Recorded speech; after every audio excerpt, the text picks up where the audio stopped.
Welcome to the Falls Township Zoning Hearing Board for Tuesday, February 13th, 2024. Can we all please stand and do a pledge?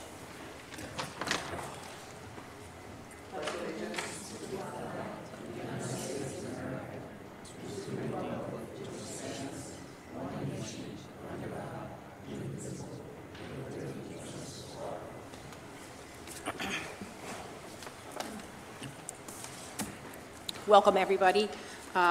We started the meeting with an executive session to reorganize the board since we did not have the opportunity to do it in January. And thank you to everybody for understanding us having to cancel that meeting. Do I have a motion to approve a chairperson? I will make that motion to elect Lainey Strelick as chairperson. Do we have I'll second that. all in favor? Aye. Aye. Any opposed? Can I have a motion to appoint a vice chair? I'll make that motion. I'll motion for Bob McTeague to be vice chair. Do I have a second? I'll second. All in favor? Aye. Any opposed? Do I have a motion to appoint a recording secretary? I will make the motion to elect Aaron Mackey as secretary. Do I have a second? I'll second. All in favor? Aye. Aye. Aye. Any opposed? Okay. The next thing that we have to do is we have to reappoint our solicitor. I'm going to have a motion to reappoint Keith Biblimeyer as a solicitor for the Falls Township Zoning Hearing Board at a rate of $195 per hour for any work that he has performed. Do I have a second? I'll second it. All in favor? Aye. Any opposed? The next thing I have to do is I need to appoint our court reporter back. I would like to make a motion to appoint Karen Browndorf as our court reporter with a appearance fee of $175, an additional hourly rate of $60, and a page rate of 5 per page. Do I have a second? Second. All in favor? Aye. Aye. Any opposed? Nay. Okay.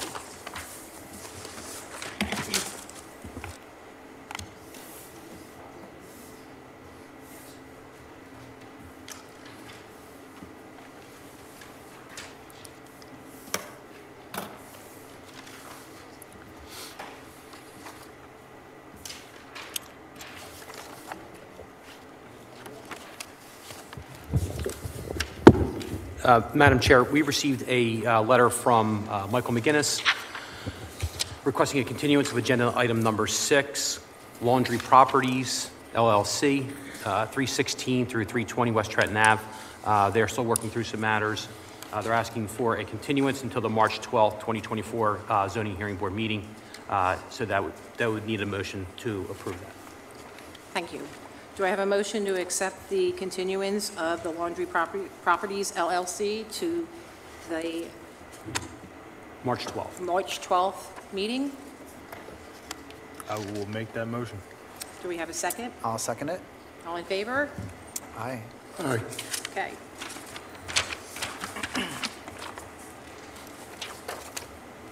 Our first petition of the night is Jonas Moulic, 38 Poplar Lane, Levittown, Pennsylvania, 19054, TMP number 13-041-121, zoned NCR, requesting a dimensional variance to construct a sunroom which exceeds the allowable impervious surface coverage, section 209-20.f and table 1.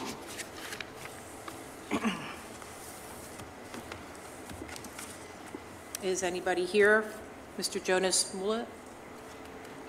Good evening, Zoning Board. My name is Jonas, and I'm the owner of 38 Poplar Lane. Before you start, let me stop you right there. I need you to state your name for the court reporter so she can swear you in, please. Yes, my name is Jonas P. Moulic. I am with me, my wife, Marissa Moulic. Can you spell your name, please? My first name is spelled Jonas. Last name is Moulic, Moulic. Okay, are you going to speak as well? Yes, my name is Marissa, Marissa. The same last name, Moulic, and I'm Jonas' wife. I'll swear you both in. Do you swear the testimony you're about to give will be the truth, the whole truth, nothing but the truth, so help you God? Yes, we do. Yes, we do. Okay. And before we get into this, I forgot to introduce the rest of the people that are here with us tonight. I have Chris Kilmer, Bob McTay, Keith Biblemeyer, Aaron Mackey, Karen Brandorf, and from the Township, I have Matt Takita, and I have Diane Beret. Thank you. Now you can continue. Yes, we're here Mr. to... Moulic, sorry, 1 second. Madam Chair, if we can mark some exhibits for this petition before he starts. We'll mark the application for zoning ordinance appeal as ZHB1, along with the accompanying hardship letter. 2 will be a permit denial letter sent from Falls Township to the applicant dated November 15, 2023. 3 is a plan for the proposed addition. 4 is a impervious calculation sheet. 5 will be 3 pages containing a 3D design of the proposed structure. 6 will be 3 pages, one of which shows that the property was posted as required. 7 will be the applicant and neighbor notification letters that were sent out by Falls Township dated January 30th, giving notice of tonight's meeting. 8 will be proof of publication in the Bucks County Courier Times showing this matter was published January 30th and then again February 6, 2024. That is all the board exhibits. I'm satisfied the appropriate notices have been satisfied and this matter can proceed. Thank you, Keith.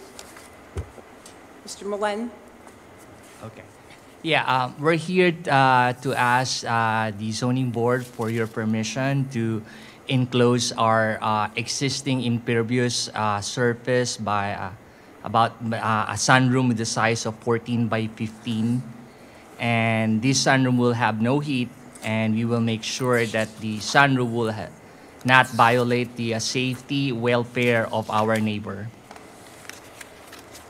Okay. And those impervious surface are already been pre-approved. We just want to go enclose it with sunroom. Okay, thank you. Bob? Matt, what's the impervious calculation on that? Do you know offhand? Their sheet showed 3,012 square feet. The allowable is 2,787 square feet. Thank you.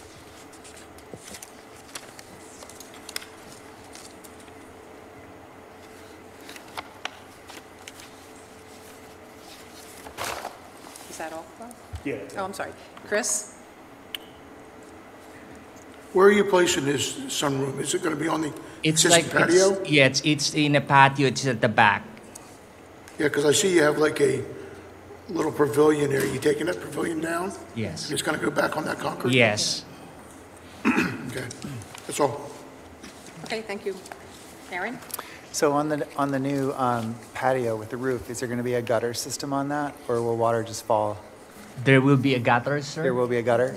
Yes, I think they will be like installing a gutter on the side. That's what we were. And will that hook into your existing gutter system?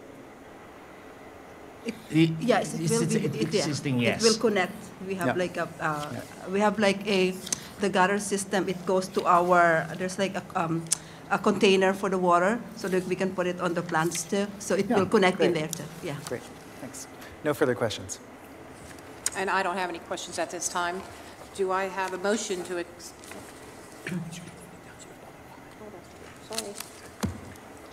Sorry, is there any thing from the township regarding this? No comment. Thank you, Matt. Is there anything from the public regarding this petition? I don't see anybody. Do I have a motion to approve this petition for Jonas Moulic? I will make a motion. I move that the application of Jonas Moulic requesting a dimensional variance from section 209-20F in table 1 of the Falls Township zoning ordinance be granted to construct a sunroom which exceeds the allowable impervious surface coverage of the property located at 38 Poplar Lane, Levittown, PA 19054, as depicted on the plans and in accordance with the testimony presented to the zoning hearing board. Do I have a second? I'll second. Aaron, can you pull the board, please? Sure can. Chris? Yes, Bob? Yes. I'm a yes. Laney? And I'm a yes. Your petition has been granted. You'll be receiving something from the township. Thank We you. thank you very much. You're welcome.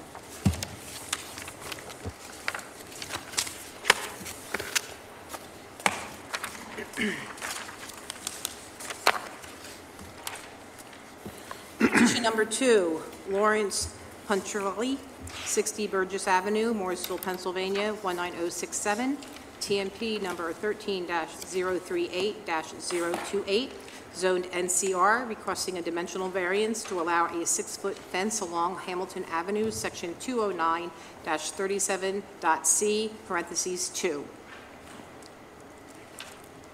Good evening. Can you please state your name and get sworn in, please? Yes, good evening. My name is Lawrence Pontrelli, spelling of the last name Pontrelli.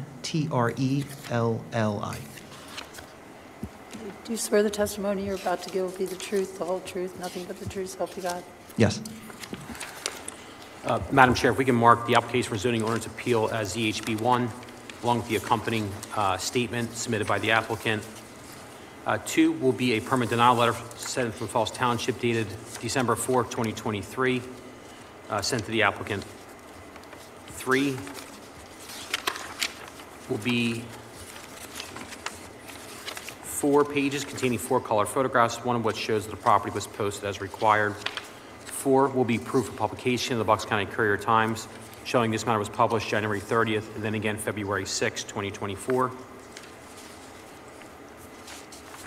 5 will be the applicant and neighbor notification letters providing notice of tonight's meeting. That letter was sent from Falls Township dated January 30th, 2024. That is all the board exhibits. Madam Chair, I'm satisfied the appropriate notices have been satisfied. This matter can proceed.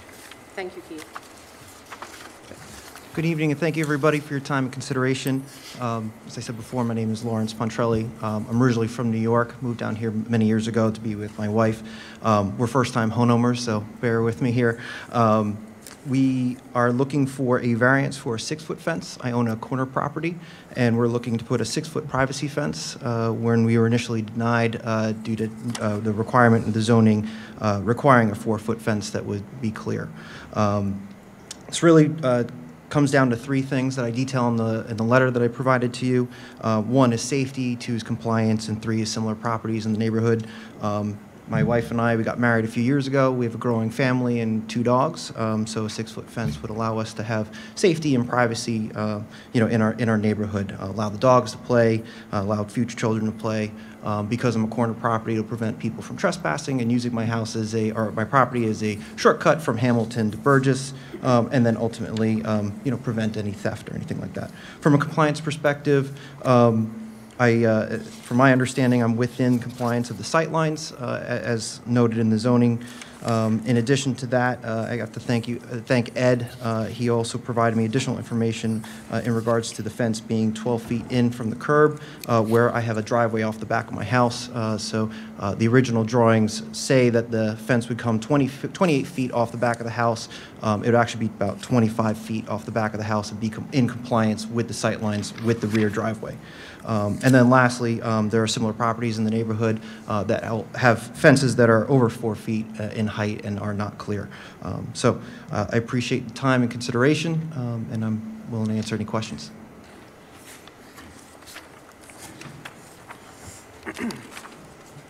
Okay.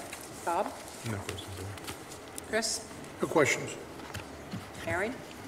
Just want to make sure that I understand, and this is something that you provided, right? Correct. Okay, right. So the green is the sight line, and that's the issue, the extent of this ordinance in the first place is that they're trying to avoid someone on a corner lot putting up a great big tall fence that keeps someone from being able to look around the corner. Correct. That's the point of the, all right. So you're showing me that the sight line at this corner is clear at the corner because you're proposing to put your fence in this where the red lines are. Correct. Correct? Correct.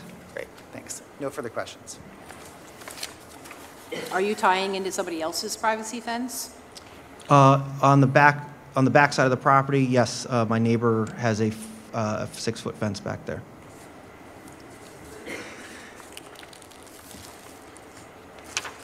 That's the only question that I have. Do I have a motion to approve this petition? Oh, excuse me, I keep forgetting. I am so sorry. Do I have anything from the township? Nothing from the township. Thank you, Matt. Anything from the public? I don't see anything. All right. Now, do I have a motion to accept this petition for Lawrence Pontrelli? I'll make that motion. I move that the application of Lawrence Pontrelli requesting a dimensional variance for section 209, 37C2 of the Falls Township zoning ordinance be granted. to allow a 6-foot fence along Hamilton Avenue at the property located at 60 Burgess Avenue, Morrisville, PA 19067, as depicted on the plans in accordance with the testimony presented to the zoning hearing board, conditioned upon what the applicant said about the site distance issue. Do I have a second? I'll second that. Aaron, can you please pull the board? Yep. Chris? Yes. Bob? Yes. I'm a yes. Laney? I'm a yes. Your petition has been granted. You'll be receiving something from the township. Thank you very much.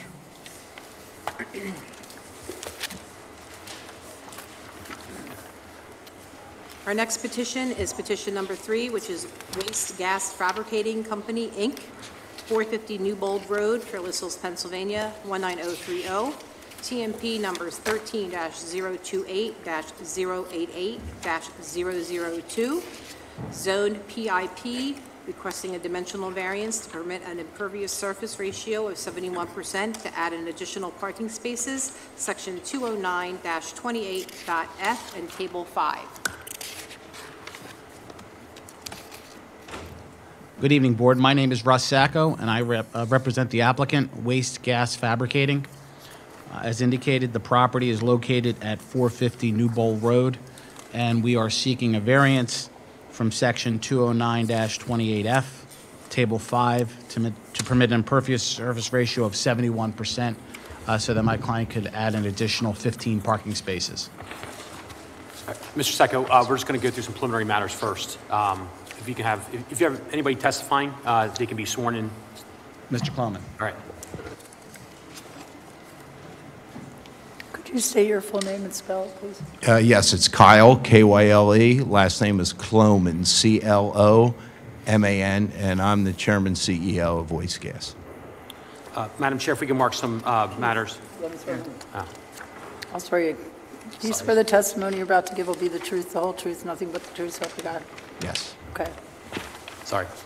Madam Chair, if we can mark the application for zoning ordinance appeal as ZHB1, along with the accompanying statement from Waste Gas, signed by Kyle Cloman. 2 will be 3 pages containing 3 colored photographs, one of which shows that the property was closed as required. 3 will be notification to Mr. Sacco providing notice of tonight's meeting. That letter was sent from Falls Township dated January 30th, 2024. 4 will be proof of publication in the Bucks County Courier-Times showing this matter was published January 30th and then again February 6th, 2024. 5 will be plans for the proposed proposal. That is all the board exhibits. Mr. Sacco has provided me a packet that's at the top states Falls Township Zoning Hearing Board Certificate of Service. Mr. Sacco, if you don't have any pre-marked exhibits, I'll mark this as A1. Yes, thank you. And Mr. Sacco, all the addresses listed receive a copy of the letter that's attached to the back. Is that accurate? Yes, that's accurate. Madam Chair, I'm satisfied the appropriate notice has been satisfied and this matter can proceed. Thank you. Thank you, Board. Mr. Cloman, you are involved with Waste Gas Fabricating Company? Yes, I'm here to represent the 100-plus employee owners for the company. And did you actually start the company? Yes, I did in 1975 in Tullytown. And what does Waste Gas Fabricating manufacture? We started out as a fabricator for the steel mill that when steel's made, the gases that come off are known as waste gases. But with the decline in the steel industry, we've generated ourselves into full-time steel fabricators, and we do a lot of heavy plate work, bridge work, a lot of heavy construction equipment, parts, that kind of stuff, a lot of welding, rolling, bending, cutting, and we're about, well, we have 100-plus employee owners right now. And how long have you been at the current location in Falls Township? Oh, I built 12,000 square feet in Falls Township in 1987, 88. And since you've been here, or since the company's been here, has it expanded? Yeah, we're about 102,000 square feet now. And in terms of employees, has it grown over the years? When we came into Falls, I think we had 8, and now we're a little over 100. And if you know, are many of those employees residents of Falls Township? I didn't really take account, but I'm going to say between Levittown, Fairless Hills, and all those areas, we're probably about 30. And now, looking at the site itself, how many acres is the site? It's around 6.88, I think, to be exact, but we're setting off the right-of-way, we're about 6.17. And the property is zoned PIP, which is Planned Industrial Park. Now, the parking space requirements, we've detailed them on the plan itself, and they're based on the number of employees on the major shift, plus managerial personnel, plus the number of visitors per 10 managerial personnel. So if we take a look at the calculation, which is in the upper left-hand corner of the plan, you're required to have 36 off-street parking spaces, correct? Right. And how many spaces do you currently have, do you know? We're around 84, somewhere around there.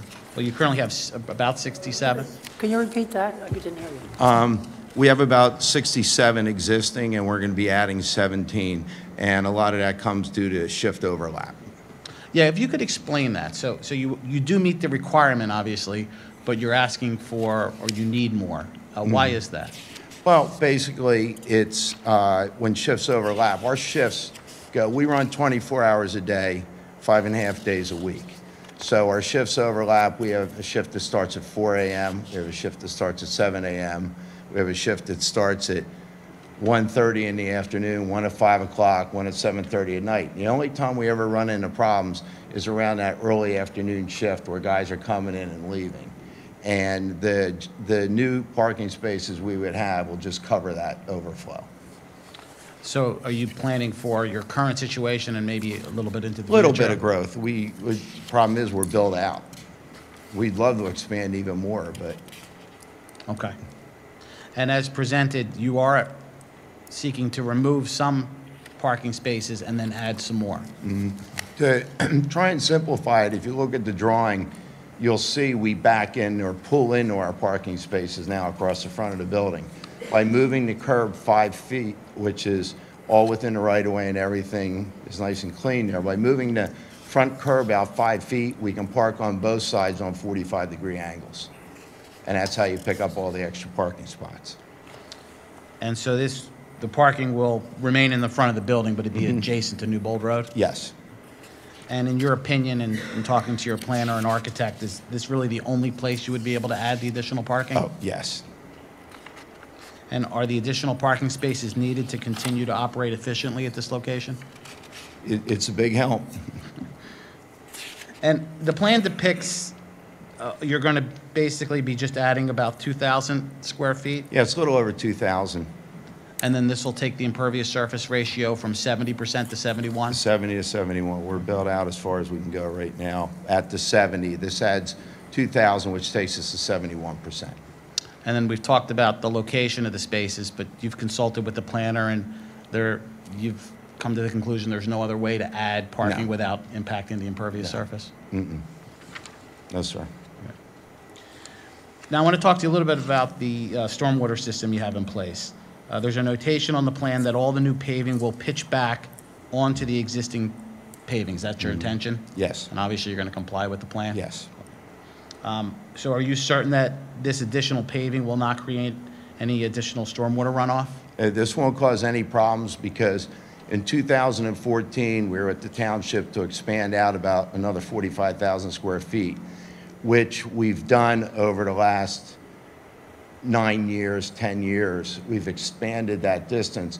During that expansion, we bought property from Conrail, and I don't know how many of you are familiar with the site, but I took the undertaking to remove 979 triaxle loads of trash that was dumped in the Township and took it to Waste Management and had it all redone. And that was to the tune of about $2 million. And we cleaned up our back site, bought that property from Conrail, went in, did all the expansion, and during that expansion, we had to put in 2 retaining basins. And the front one's a very large basin. And you've been maintaining that basin and operating it according to stormwater management requirements? Yes, sir. Now, we included a hardship letter application, a hardship letter with your application. I'm just going to ask you to confirm some of the representations we made in that letter. Since your property is zoned, planned industrial, and surrounded by similar uses, are you certain that granting an additional 1% of impervious surface will not alter the essential character of the neighborhood? No, it will not. And can you confirm that the granting of the variance will not impair the use or development of adjacent properties? No, it will not. Now, I don't believe any of the adjacent neighbors are here today, but have you heard from any of them? Falls Township Rod and Gun Club offered to send some members here to support us, and I told them I didn't feel it was necessary, but thank you. And can you confirm that the variance requested is the minimum variance necessary to provide waste gas with the necessary parking for its business? Yes, sir. And then finally, can you confirm that the granting of the variance will not be contrary to the public health, safety, morals, and general welfare of the community? Yes, sir. In fact, do you think it may even benefit the community? Well, hopefully it creates a couple more jobs. That's all the questions I have, Mr. Solicitor. And that was all unrehearsed, by the way. That's the first time I've heard these questions, and I wanted to nudge them a little. Thank you. Bob? I have no questions. Chris? No questions. Aaron? No questions, thanks. And I don't have any questions either for you, so I need to have a motion. Oh, excuse me. Is there anything from the township? I am so sorry. Thank you, Diane. Thank you, Matt. Anything from the public regarding this petition? I don't see anybody. Now, do I have a motion to accept number 3, Gas Fabricating Company, Inc.? I will make that motion. I move that the application of Waste Gas Fabricating Company Incorporated requesting a dimensional variance from section 209-28F and table 5 of the Falls Township zoning ordinance be granted to permit an impervious surface ratio of 71% to add additional parking spaces at the property located at 450 Newbold Road, Fairless Hills, PA 19030, as depicted on the plans in accordance with the testimony presented to the zoning hearing board. Do I have a second? I'll second that. Aaron, can you please pull the board? Chris? Yes. Bob? Yes. I'm a yes. Laney? I'm a yes. Your petition has been granted. You'll be receiving something from the township. Okay, great. Thank you very much. Thank you.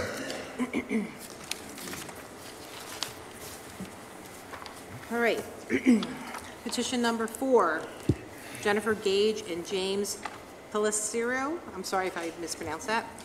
8025 Mill Creek Parkway, Levittown, Pennsylvania, 19054.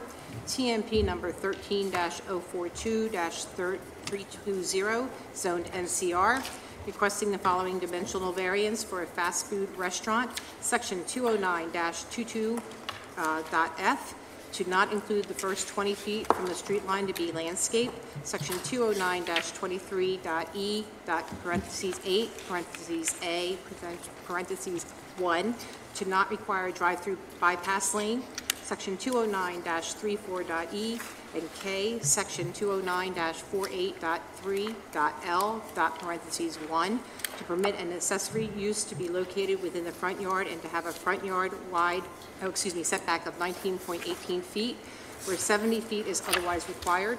Section 209-42.B, parentheses 1, to not require a 10-foot wide planting area between the off-street parking areas and any lot line or street line. Section 209-42.H, parentheses 26, to allow 28 parking spaces where 36 would otherwise be required. Section 209-42.I, to not require a designated space/area for loading and unloading. Section 209-48.3.L, parentheses 2, to permit an outdoor dining area within 250 feet of a residential use where 500 feet would otherwise be required. Good evening. Good evening, Board. Bryce Moulic from Begley Carlin here on behalf of the applicant.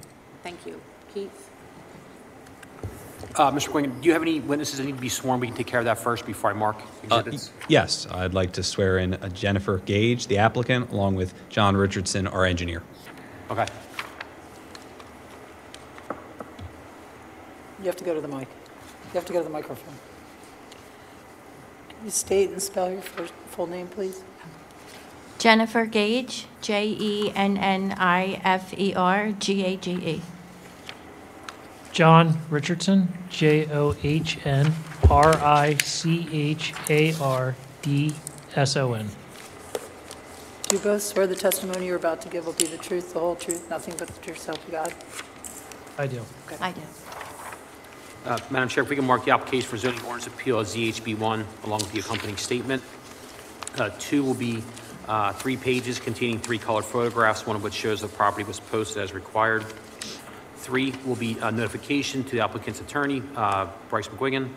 That letter was sent from Falls Township, dated January 30th, 2024, providing notice of tonight's meeting. 4 will be proof of publication of the Bucks County Courier Times, showing this matter was published January 30th, and then again February 6th, 2024. 5 will be a letter sent to the applicant dated October 7th, 2021, in regards to this, to their proposal. That was Exhibit 5. 6 will be plans submitted at the bottom right-hand corner titled Sketch Plan. That is all the board exhibits. Mr. McGuigan has handed me what I'm going to mark as A1 if you don't have any pre-marked exhibits. That is a certification of service. And Mr. McGuigan, the addresses that are listed, I believe on page, excuse me one second, that are listed under Exhibit B, all received notice of the letter that was provided in this packet. That is accurate, yes. All right.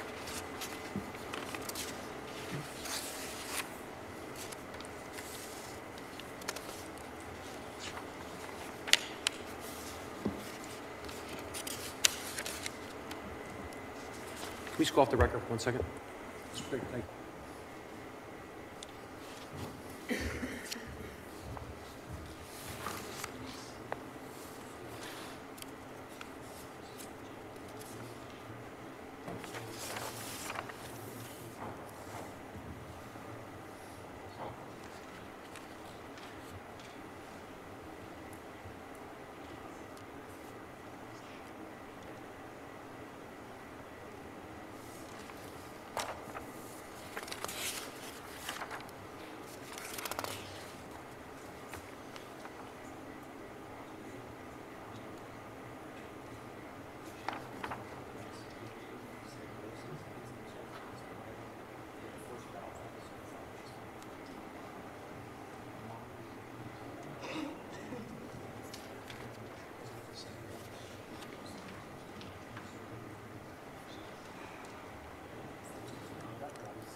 Back on the record, Madam Chair, it's come to my attention that new notices weren't sent to the adjoining or abutting property owners as required. Mr. McGuigan will take care of that. So it'd be my recommendation that this application can't be finalized tonight.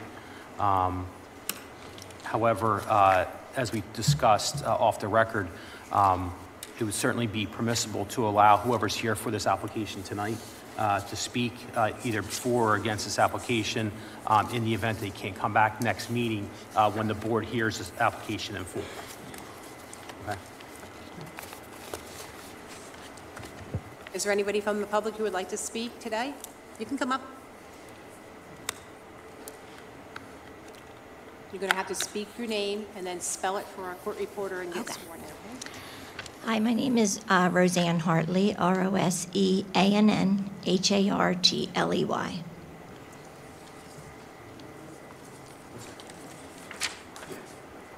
Do you swear the testimony you're about to give will be the truth, the whole truth, nothing but the truth, so help you God? I do. My name is Roseanne Hartley, and I'm the owner of Mill Creek Center across the street from the property that's being proposed tonight. My biggest concern is the traffic at this intersection and the safety of the people who use it, be it car or pedestrians. I submitted a right to know about the accident reports in that intersection and over a month ago, and I still haven't heard anything back. About 3 weeks ago, I called and they sent me to somebody's phone, like an answer machine, and then I left a message and still haven't received anything. So I was a little bit worried about that. But I do know a lot about the accidents that do occur there because we own the building and we have cameras around it. And so a lot of time the police will come in and ask for the videos and of that from our building. So one of the issues I have is the setback from 70 to 19 feet, especially at that intersection, just for the safety of the people going in and out of that restaurant. I would also like you to consider like a traffic study, or better yet, a traffic impact study that's going to happen for that area. Also, parking is a concern for me because we already have customers parking in our lot from the 7-Eleven they just walk across. So if they don't have enough parking spaces and the people will either use the drive-through or parking in our lot and crossing the road to get there. So that's a concern of mine. And there's no sidewalk on that side of the road. There's sidewalks only on our side of the road. Did I miss a page? Oh, I did. Sorry.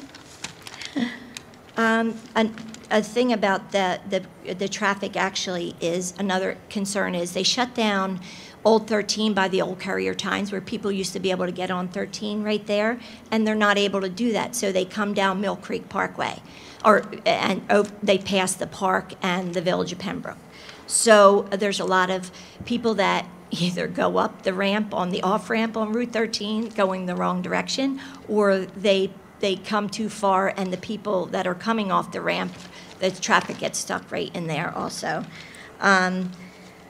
Also, the drive-through is a concern.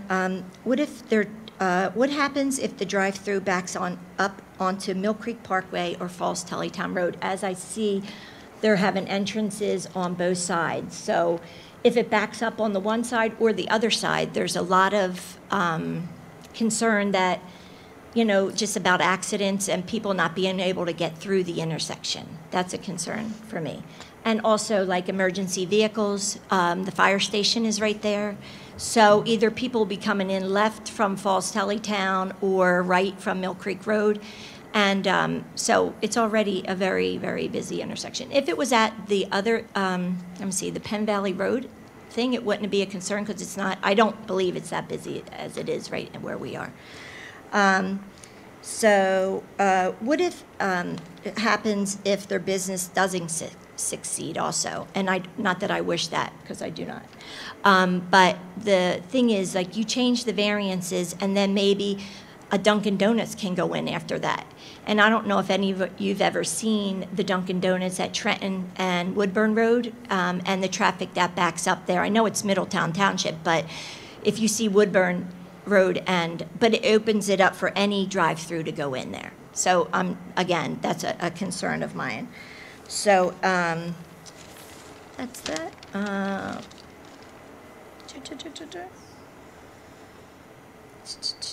So I think variants are made to make things safe in the township, but I believe some of the variances that are trying to get changed will make it a little unsafe. So, and I thank you for your time and consideration on these matters, and I request party status if needed. Party status. That's what the guy said. I'm sorry, you said you would like to receive party status? Yeah, if needed.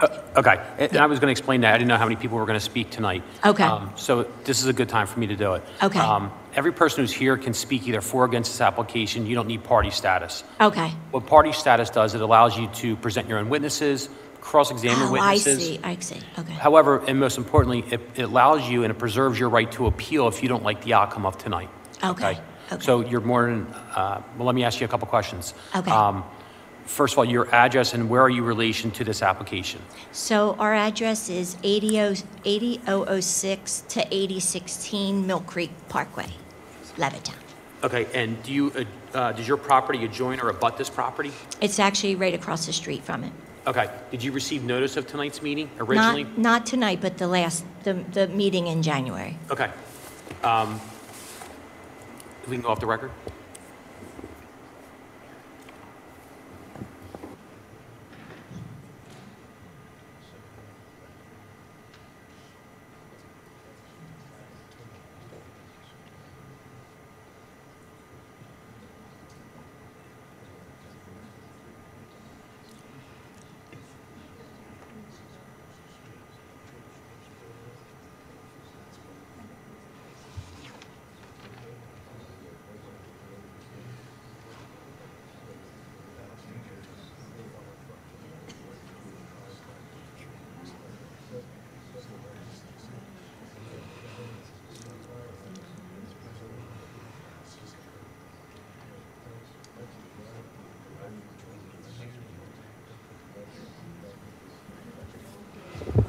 Okay, just back on the record. Ma'am, the property that you own across the street, is that a business or is that a home? It's a little shopping center, strip center. Okay, and how many businesses are in that shopping center? 3. All right. The board has quickly convened. They voted to grant you party status, if that's what you so like. I just need you, just before you leave tonight, to sign something for me. Sure. And you'll be provided notices as this matter proceeds. Okay. Okay. I have one more question. I see on the diagram there that they're going to have an entrance on Falls Tellytown Road. Is that a state road or is that a township road? It's a state road. State road. Okay, so do they have to get permission from the state or do they have to get permission from you? It would require, the driveway would require a highway occupancy permit. Okay. Okay, that's all I needed to know. Thank you.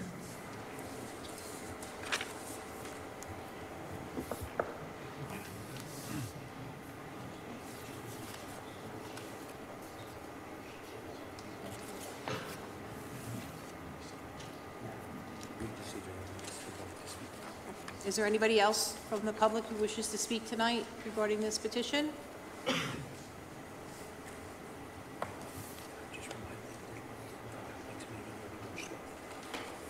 Anybody who does want to have a part of this or have their wishes known or concerns, they can come back next month on the 12th of March.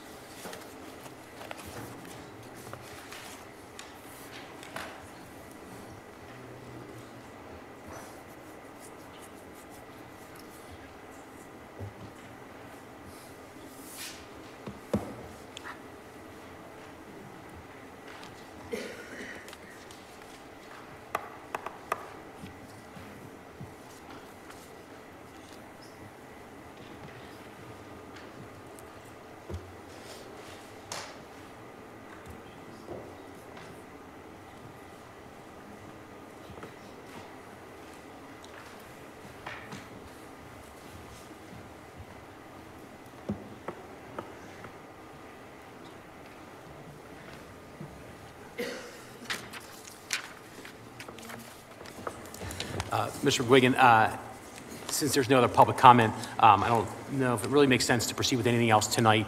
I think it would be best if we provide notice to the adjoining or abutting property owners as required, and we can reconvene this next month. I agree, and we look forward to addressing Ms. Hartley's comments next month, and we appreciate the board's indulgence. Thank you. Thank you. Thank you.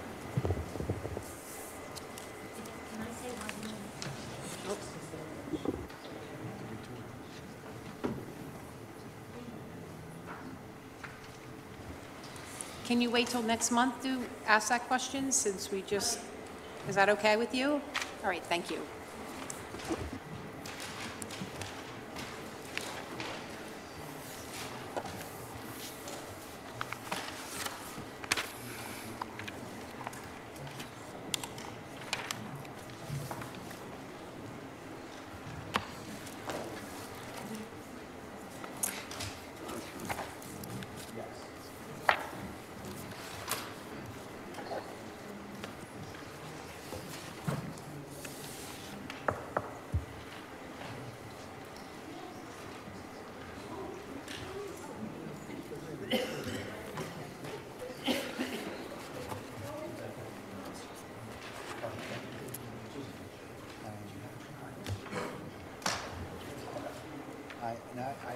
hear you. I hear you.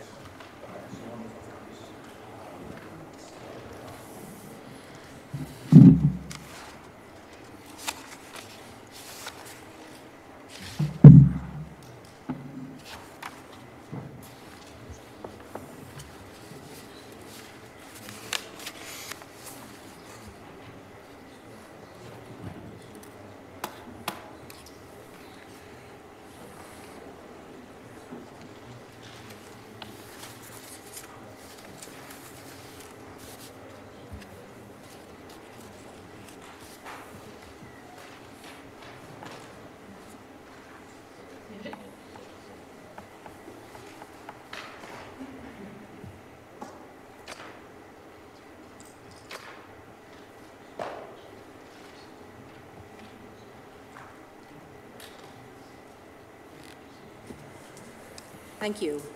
Petition number 5, Brian Brzezinski, 654 Lincoln Highway, Fairless Hills, Pennsylvania, 19030, TMP number 13-017-231, Zone HC, requesting the following variances. Section 209-23.b, to permit an apartment condominium use with maximum building height of 50 feet. Section 209, Table 4, to permit a front yard setback of 64.07 feet along Trenton Avenue and a front yard setback of 81.58 feet along Lincoln Highway instead of the required 100 feet. The latter request is a reduction in an existing nonconformity. Existing front yard setback along Lincoln Highway is 35.53 feet. To not require 25-foot buffer along a residential district, to permit a maximum impervious surface coverage ratio of 76.43%, where maximum allowable is 70%. Section 209-23.h, parentheses 2, to permit a parking area to be 3.58 feet from property line instead of the required 10 feet, and 6.05 feet from any street line instead of the required 30 feet. Section 209-38.1-e, parentheses 2, to not require a buffer yard along the NCR district, existing nonconformity. Section 209-42.b, parentheses 1, to not require the clustered planting of dense plant material not less than 4 feet in height and 10 feet in width between the off-street parking areas and any lot line.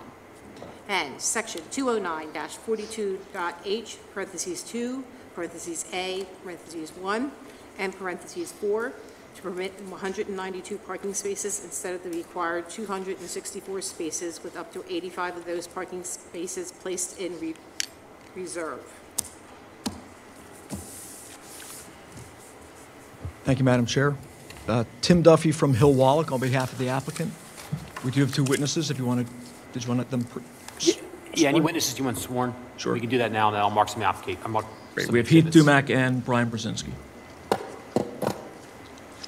Heath Dumack, H-E-A-T-H, last name Dumack, D as in David, U-M-A-C-K. Brian Brzezinski, B-R-I-A-N, last name Brzezinski, B-R-Z-E-Z-I-N-S-K-I. You both swear the testimony you're about to give will be the truth, the whole truth, nothing but the truth, so help you God. I do. Yes, ma'am. Madam Chair, if we could just start with, when this matter was originally listed months ago, I put on the record that my firm has previously represented Mr. Brzezinski's son. After that, Ms. Kirk, who works with Mr. Duffy, sent me a letter advising that she presented that issue with her client, Mr. Brzezinski, and in return, he would waive, if there is a conflict, he would waive any conflict between himself. As everybody knows, I don't vote. However, I just want to put it on the record that my firm previously represented Mr. Brzezinski's son. Thank you. And with that being said, I'll mark the application for zoning ordinance appeal as DHB1, along with the accompanying statement, which includes an exhibit and also a hardship letter. 2 will be 6 pages containing 6 colored photographs, one of which shows that the property was posted as required. 3 will be proof of publication in the Bucks County Courier-Times showing this matter was published January 30th and then again February 6, 2024. 4 will be a letter to Mr. Duffy, the applicant's attorney, sent from Falls Township dated January 30th, providing notice of tonight's meeting. 5 will be a picture of the proposed structure. 6 will be plans on the one corner stamped Dumac Engineering. That is all the board exhibits. Mr. Duffy has handed up several of his own exhibits, which I'm sure he'll mark as he goes along. However, he did hand me what I'm going to mark as A5 for applicant 5. It is a certificate of mailing. Mr. Duffy, the letter that is marked Exhibit B was sent to all the addresses under Exhibit A. Is that accurate? That's correct. All right. Madam Chair, I'm satisfied. The appropriate notice has been satisfied. This matter can proceed. Thank you. Thank you. We'll call Brian Brzezinski.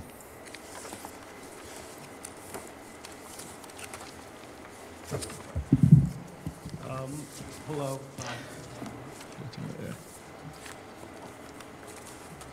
Hello. My name is Brian Brzezinski. Brian, you're from the area, right? Yes. And what do you do for a living? Excavation and demolition. Okay.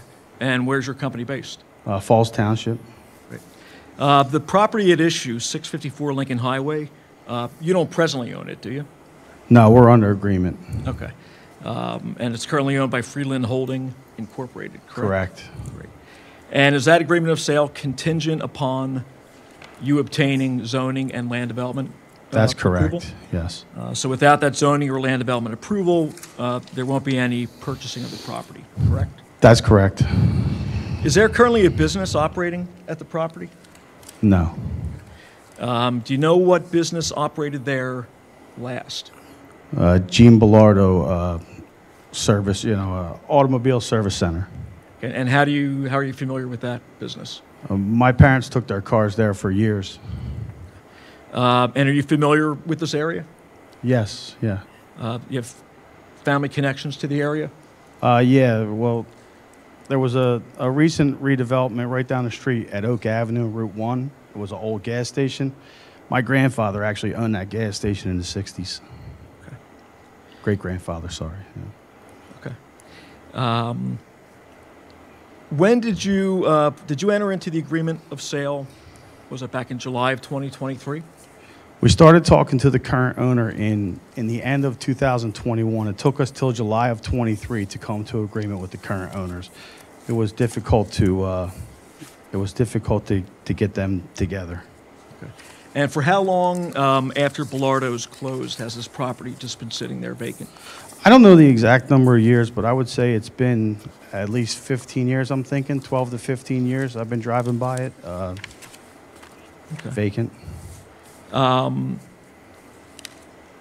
you talk about redeveloping the property. Is that something that redevelopment, is that something that you have a particular interest in? I do like to redevelop properties as opposed to new developments. I like to look at them for, maybe what they were and what they can be. And we identified this property, I identified this property as a great redevelopment opportunity in a great area. And I believe that we can make it look real good.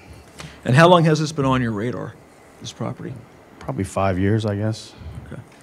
And can you describe to the board the current condition of the property? Well, I mean, I feel like it's an eyesore as it is right now. I mean, the roof had caved in. I think that was the final straw in the business that was there. I believe that was demolished. The walls are still standing. There's some debris around that needs to be cleaned up for us to move forward with development. But I would call it an eyesore at this point. Okay. One of the documents that we handed up was applicant 2, a series of photographs. Did you take those pictures? I did. Can you just explain to the board what those pictures show. So we're showing the current condition of what you have out there. I believe that what we're coming here to ask you for tonight, the variances, a lot of the existing conditions, we're actually going to improve upon them. We may not be able to conform to the current code out there, you know, for setbacks, but if you see what's there, the existing building that was there is closer to the road than what we are going to do. If you thumb through, you'll see that there's some, you know, obviously some debris that needs to be cleaned up.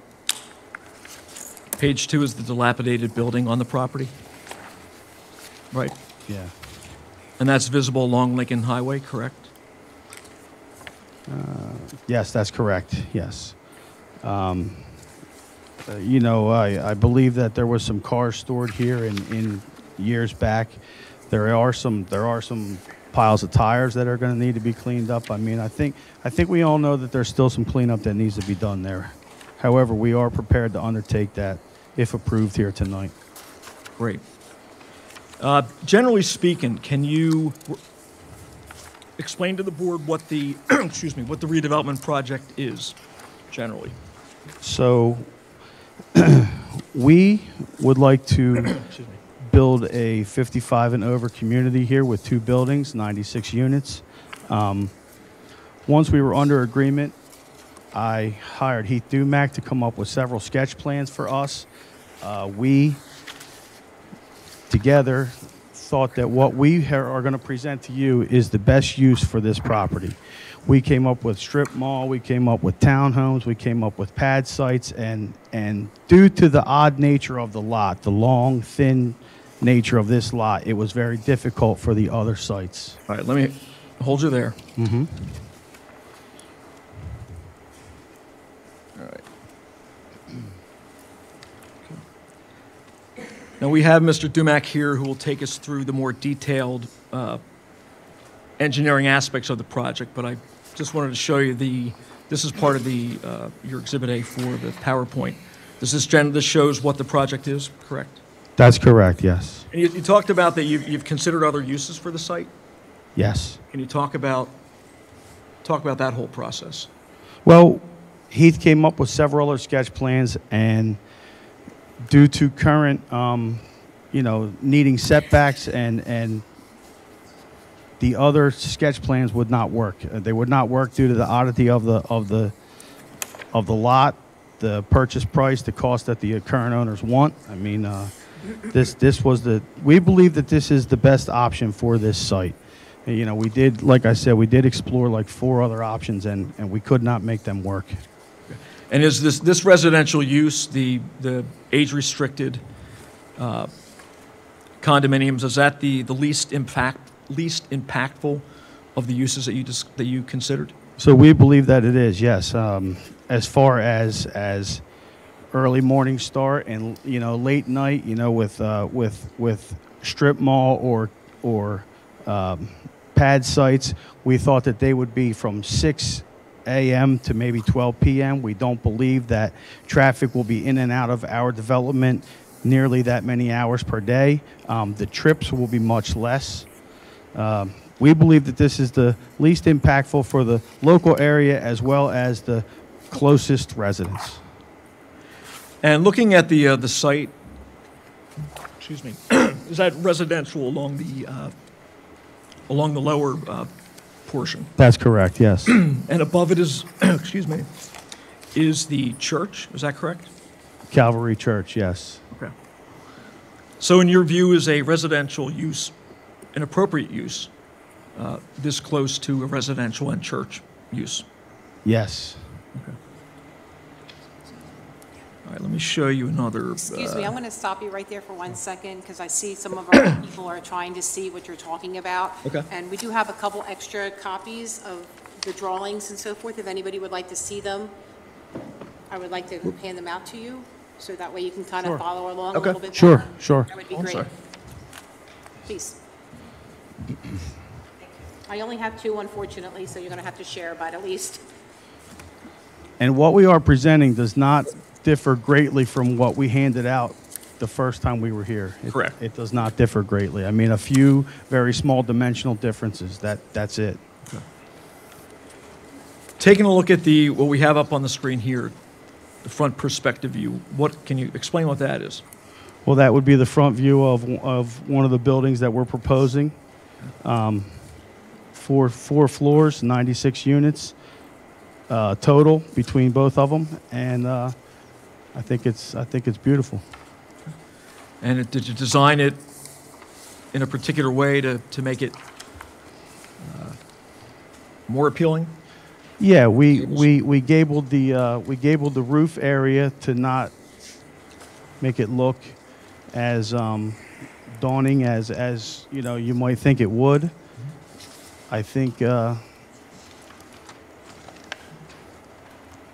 really like it. I think it's a beautiful rendering. Okay. And again, out of the various uses that you considered, is this the least impactful and, in your opinion, the best use to allow for the redevelopment of this property? Yes, 100%. Okay. That's all I have for you.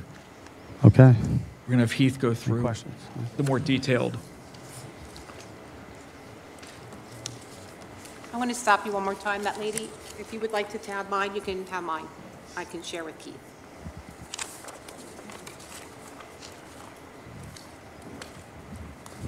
You're welcome. What's that?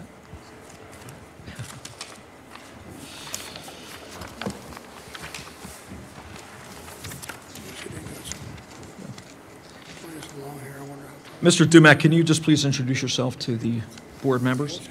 Good evening, ladies and gentlemen. My name is Heath Dumack. I'm the president and owner, chief cook and bottle washer for Dumack Engineering. And Exhibit 2 that we handed up is your curriculum vitae?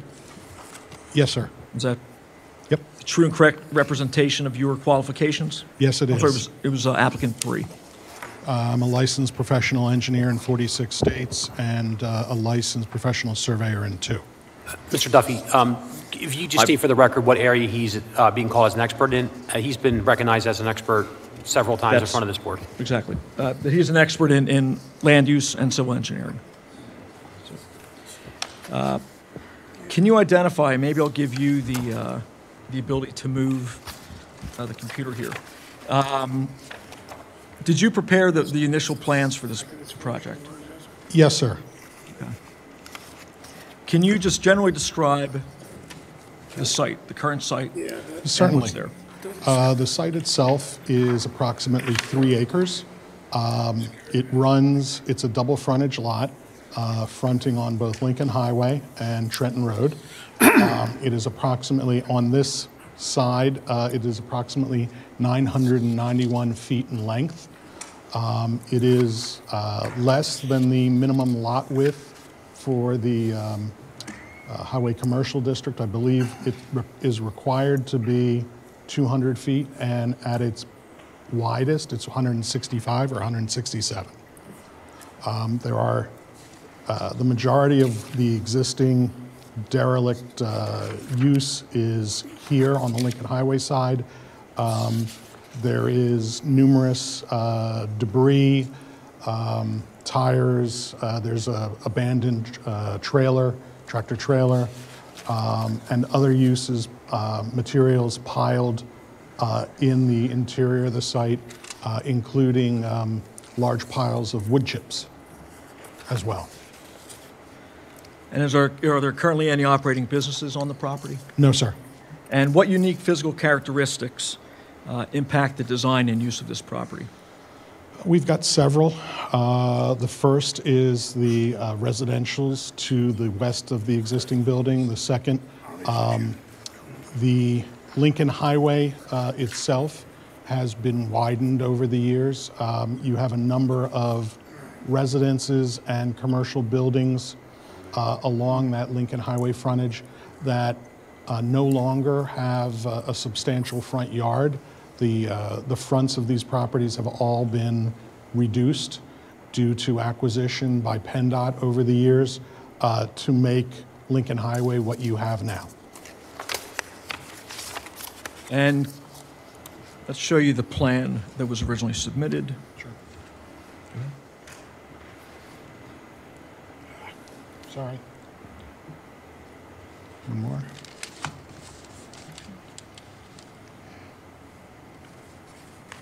There we go. And this was a plan that your company proposed, that your company prepared, correct? Yes, sir. Okay. And can you just generally walk the board through Certainly. what's here on the plan? What we have is two 48-unit condo, age-restricted condominium buildings. We have an access drive that runs across both frontages, Lincoln Highway and Trenton Road. We have parking in the front of both buildings and a parking field between the buildings.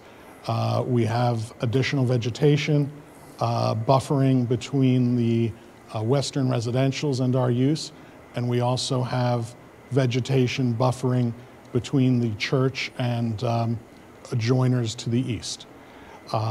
We proposed three different storm systems to help manage stormwater. One is an underground and surface rain garden. To the north, the central parking field was or is going to be an underground system, and then the potential for a third underground stormwater system to the south. All these storm systems obviously are predicated on reasonable infiltration into the soils below. Okay. And since this plan was submitted, were any modifications made to it? Yes, we've met with the fire marshal, I believe, twice, and I apologize, give me a sec. We met with him to go over the revisions that we've done based on his, I won't use the term requests, but requirements might be a better term. What we've done is created a fire lane to the east of the proposed buildings. That's going to be a grass paved system. He required the fire lane to be a minimum of 20 feet wide and capable of handling the largest fire truck in Falls Township, which I believe he rated a 43-foot truck with outriggers. The grass paved system does that well. Because of the shift and the movement of the buildings and the majority of the site, in order to comply, what we did is we realigned and adjusted the size of the buildings to give us a little extra space. And what we've also done, the parking to the west, on the west side, we put into a conditional reserve. So while we're showing parking there, in reality, if the parking is not needed, it can remain green space. So along with that, because of a increase in impervious, we are proposing to use permeable blacktop in the center parking areas on top of the underground storm system in the center of the site. When he was testifying earlier, Mr. Brzezinski talked a little bit about work you had done in yes, sir. Perhaps designing it for other uses, considering other uses for the property. Could you comment upon that? We looked at several options. We looked at 2 restaurant pad sites, a McDonald's, along with a Starbucks with drive-throughs. We looked at a commercial strip mall. We looked at hybrids between the pads, the commercial pad site and a strip mall. We looked at, a townhouse development as well. The decision to go with the 55 and older age-restricted community based on the ITE, which is the traffic code standard for this area. A residential use requires or mandates 4 trips per day per unit.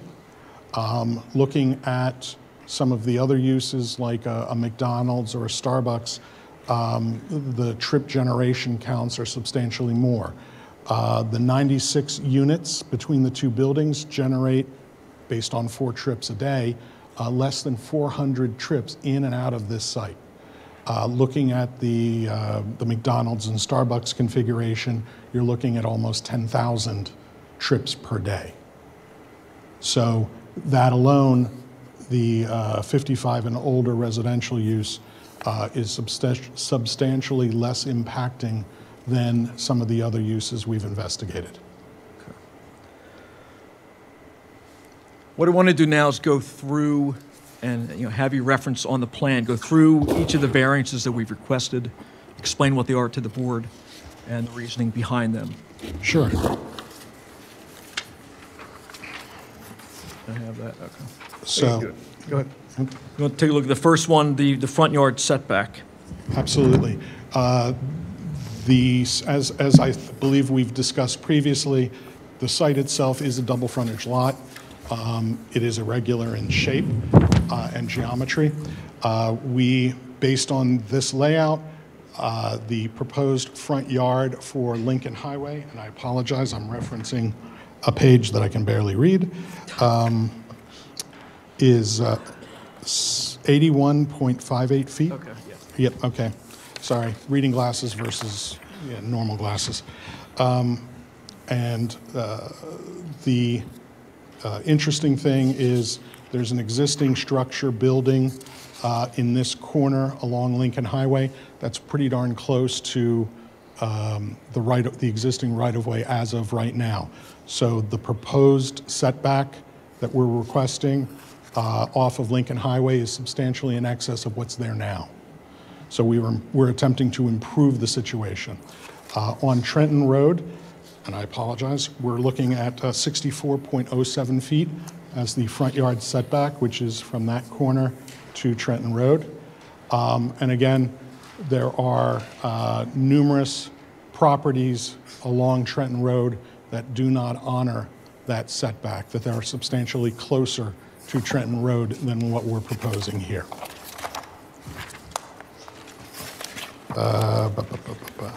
Okay. All right, so why don't we take a look at the second variance then, 209 Table 4, the 25-foot buffer. Sure. Where is that? Well, it's on both sides, the westerly side as well as the easterly side. Let's talk briefly. The east side has the grass paved system for the fire lane access for fire and emergency response.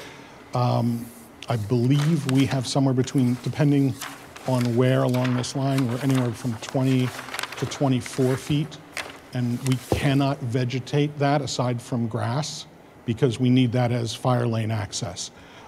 We are proposing a row of vegetation along the actual border between this use and the church and adjoiners to the east.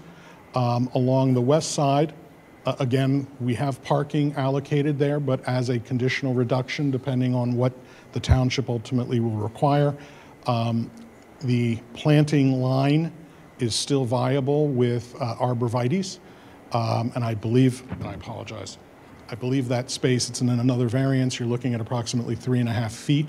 However, when you consider the conditional reduction of the reserve parking, that's another 20 feet. So again, 23 to 24 foot of green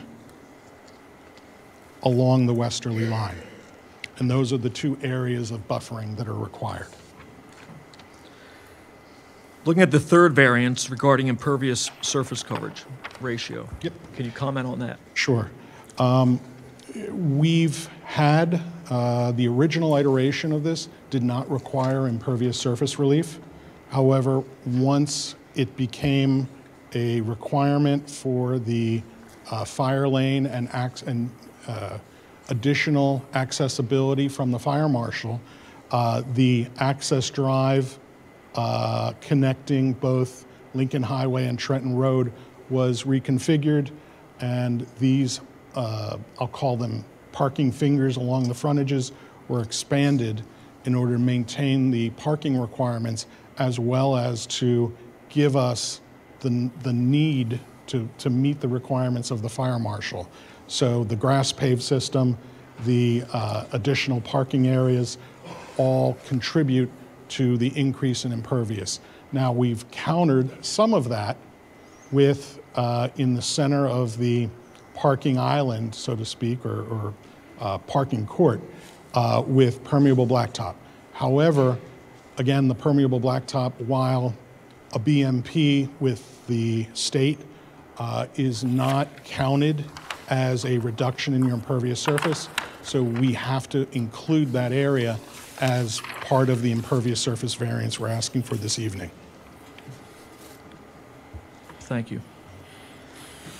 The fourth variance concerns the use at issue. And this property is in the HC, Highway Commercial District, correct? Yes, sir. And residential is not permitted by right, is that correct? That is correct. Am I correct that convenience stores, bars, lounges, hospitals, assisted living, sober living, and brew pubs are permitted by right? Yes, sir. Okay. And this does abut a residential neighborhood, correct? Yes, sir.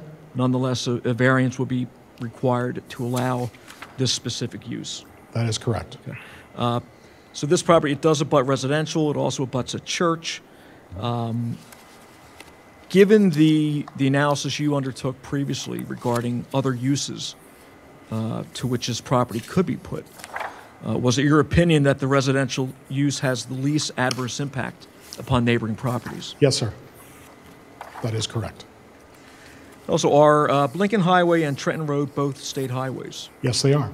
Okay, so am I correct that a highway occupancy permit will be required? For both access points, yes, Lincoln Highway and Trenton Road. Okay.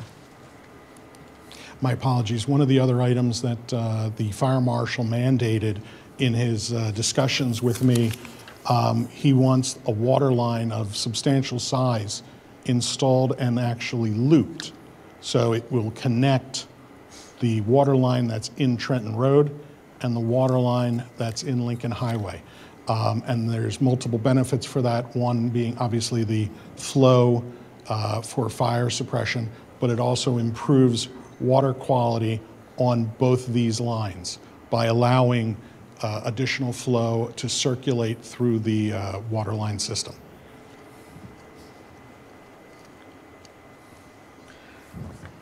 I want to take a look at the next variance from 23.H2 with regard to the parking areas. Please comment upon that. Certainly. I touched on it briefly with regards to the buffer yard variance. The 3.58 feet is along the westerly side of the property where it abuts the existing residentials.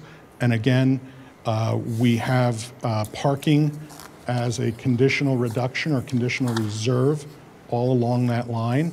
So realistically, while we're saying it's 3.58 feet, the reality is the parking spaces are 20 feet in depth. So we are 23 feet to the drive. If that parking is not put in, we can at least maintain green. The remainder of that variance, and I apologize, is the setback for the parking right at that corner, which is between the edge of parking to the right-of-way line along Trenton Road. And that is, we have that calculated out as 6.05 feet instead of, I believe it's required to be 30. And this was necessitated by the connection to the fire lane on the east side of the site. As a sidebar reference, we've done several projects along Trenton Road, and I don't think anyone, the two specific that I can recall, Puss in Boots, I believe is their parking lot goes right up to the ultimate right-of-way of Trenton Road, and Cosmos Diner, which is up in this vicinity, also similarly right up to the right-of-way line. And are there also properties along Lincoln Highway that likewise have parking Yes, sir. encroaching into the front yard. That is correct, especially since along Lincoln Highway, right-of-way has been acquired over the years to increase the width of Lincoln Highway. The properties along this, I'll call it the southern side of Lincoln Highway, have basically been penalized accordingly in a similar fashion. So is it based upon your knowledge and your experience, is the setback for parking along the street line, is that consistent with other properties in the vicinity? Yes, sir.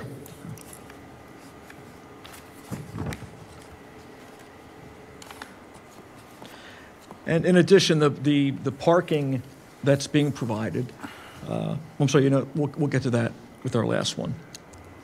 All right, why don't we address the variance from 38.1E2, the buffer yard along the NCR district? Yes, sir. Can you show the board where that is? Sure. The NCR district is this westerly side. And I apologize. Hold on. The glasses versus reading glasses.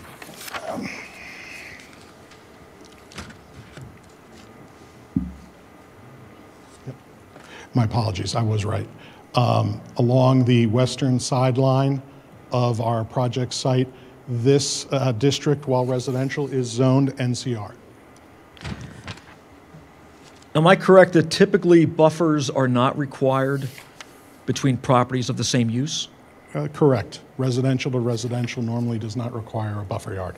So the only reason it's being required here is because they're technically located in two different zoning districts? Correct. We have NCR to the west, and our site is highway commercial. Even though we are requesting an apartment, or we call it, it's a condominium use, but you don't have the definition of condominium in your zoning. So it's, your zoning says it has to be called an apartment.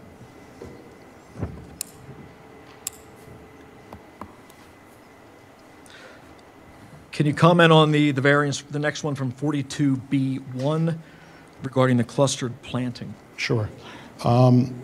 We cannot meet the requirement of clustered plantings along the east and west side because of the restrictions due to the grass pave and fire lane access along the east and the conditional reserve parking on the west.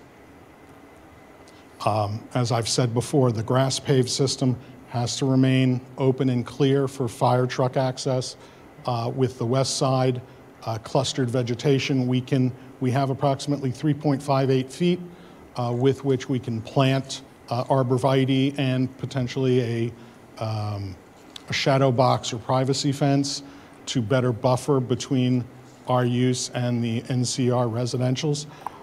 However, we will have, if this section of parking is not constructed, we will have an additional 20 feet of green space between the access drive and the NCR residentials to the west.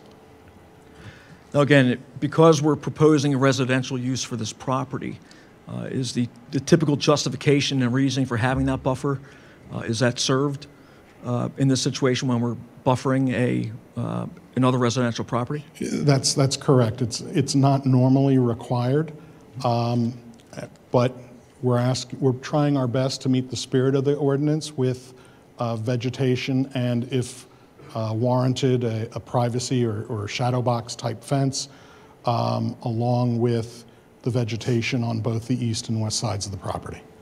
Thank you. The final variance is from 42H 2A1 and 4 with regard to parking. Mm-hmm. Could you explain to the board the parking that's being proposed and the nature of the variance? Certainly.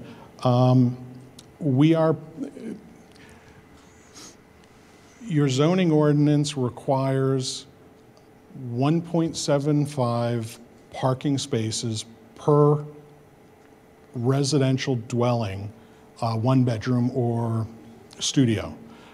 It also requires one parking space per dwelling unit for a guest. So for each unit of the 96 proposed 55 and older units, the ordinance requires 2.75 parking spaces. Originally, we had 1.5.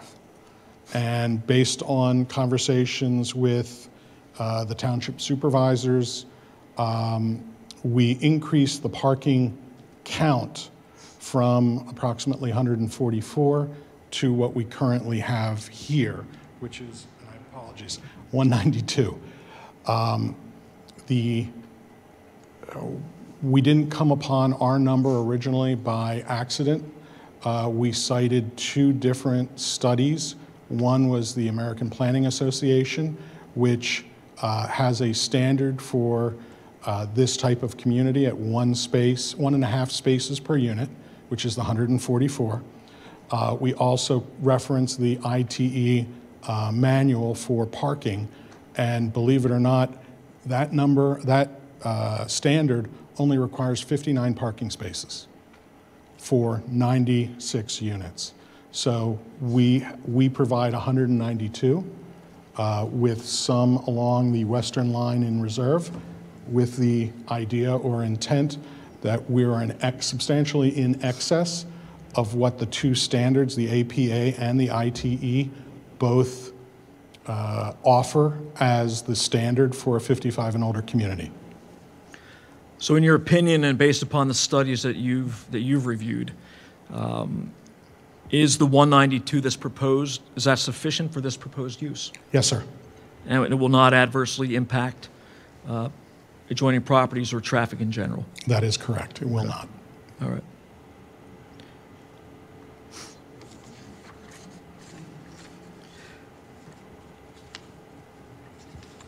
So looking at all of the variances, the dimensional variances, as well as the use variance to allow the residential, in your opinion, will the variances alter the essential character of the neighborhood in which the property is located? No, sir.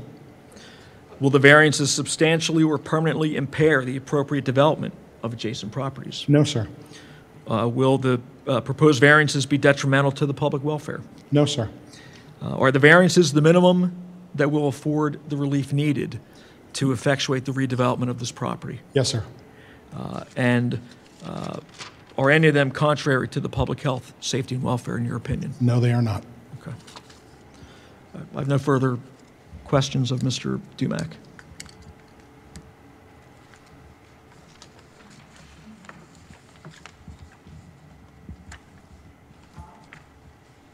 Yeah, Heath, just for clarity, the reserved parking, so proposed on the updated plan, you have 106 paved parking spaces, and then the reserve that you're stating will remain a green belt until someone makes a determination that the parking's not sufficient?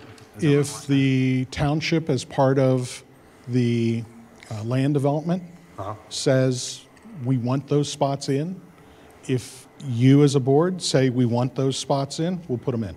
Okay. Readily. Now, if we determine that tonight, is that determined or calculated in the impervious? Yes. Okay. Yes. Only other question I had is Brian, is he okay with putting a fence surrounding the property if needed? Yes, yeah. That's all I got. Chris? No questions. No questions. Aaron? Sure. So, again, I just want to review some of the things you said, make sure that I understand them. So it's zoned HC, heavy commercial. You're proposing a residential use. If this had been zoned NCR in the first place, then would the 4-story condominium be allowed as part of a non-commercial residential area? We would still need to come before you for zoning relief for the, what your zoning ordinance has as apartment use. Apartment use. I apologize, there's something that came up. And just for the moment, set aside all the other setbacks and everything else. Just the sort of the size and extent of the proposed structure is what I'm asking about. We would still have to come before you for some version of relief. I don't know exactly what that would be, especially we did not research what the NCR district would allow or not allow. However, I can tell you, and I apologize, we've looked at the townhouses that were constructed directly adjacent to the Falls Township building, and they all are close to the 50-foot high building height requirement. They're not a 55 and older community, but the densities were in excess and required, I believe, zoning relief for that. And they still were, in essence, with the, and I apologize if you're familiar with it, the roof ridge line realistically is approximately close to 50 feet, depending on the units that you look at. So the height, which is what we're proposing, is not to exceed the building height requirement of the HC, Highway Commercial District, is very similar to what you have already allowed directly adjacent to the township building. So the proposed buildings here have a height of? Less than 50 feet. Less than 50 feet. Yes. Okay. We're not asking for height variances. Understood, because under HC, that is the height. Yes. There, but under NCR. I don't know, I'll be honest, I don't know the answer to that. Yeah, got it, okay, just want to clear that up.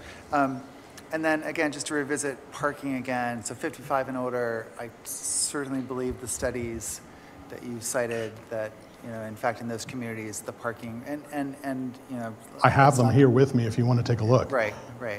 Certainly, two, almost 3 parking spots per unit. Seems like a lot for a 55 and older community, even with guests and visitors. The question I have is more actually about handicap spaces. How do you factor in only 7? And I'm looking at sort of the fronts of the buildings and the back. It looks like you've only got handicap in certain parts of the backs of the buildings, or one side of the front but not the other front. What's the calculation there? And the calculation's actually based on ADA code and your own zoning ordinance. We're not asking for any relief for the handicap spots. We meet the requirements, and I believe it's a I believe it's a percentage based on the number of parking spaces in the field. And we meet those requirements. But you don't anticipate that there are going to be residents that are going to actually need more handicap spots? Because you see what I mean, so let me state it as a question. My concern is that the 90s, without going into the reserve, the 100 some that you have for regular parking spaces sounds great until all of a sudden oh no wait, actually we need 20 handicap spots. Now you only have 80 regular spots. It's interesting you say that, because one of the conversation points between, I believe, the township supervisors and the fire marshal, a prior iteration of the plan, we had parking along the frontage of both of the 2 buildings, and it was predominantly handicapped. We had excess handicap spots. And the comment that came back was, why are we doing that? It's in excess of the ordinance, get rid of them.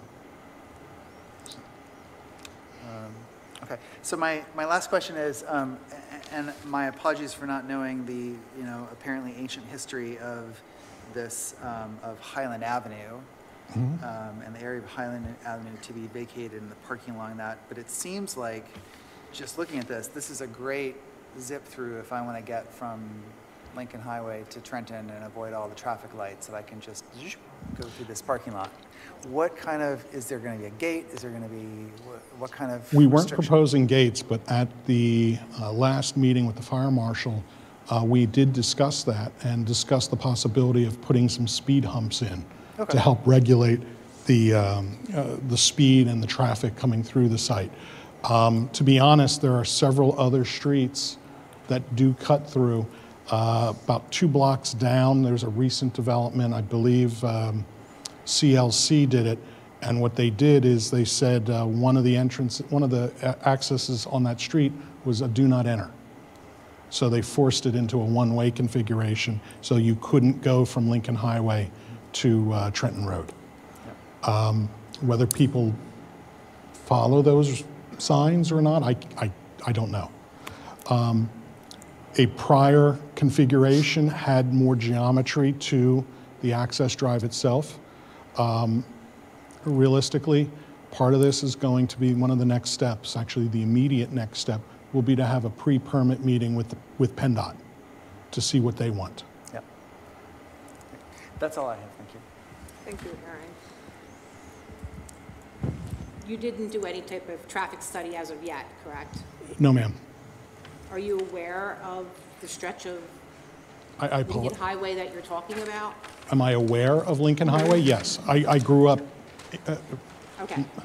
The reason I'm asking this question is between Orleans Avenue and Tyburn Road, there's a lot of accidents that happen between Orleans Avenue and Tyburn Road. And a lot of it is caused from a Dunkin' Donuts across the street, people trying to beat the light, people coming down Lincoln Highway. Lincoln Highway, even though it's considered business Route 1, it's very used, it's very crowded. You get a lot of traffic on that road. You have a lot of people pulling out in front of people. Tyburn and Lincoln is a really bad intersection. There's a lot of accidents there. There's been a lot of deaths in the area. I can't quote you the exact amount. I did ask for that from the police department, but I didn't get it back yet. My concern is that adding this number of people egressing onto that highway is going to cause more harm than good. Now, let me finish before I say that. I know that that's not something right now, but it is something to be thought about because that is an issue. Same thing, Trenton Road. Trenton Road between Orleans Avenue and Tyburn Road is also well-traveled.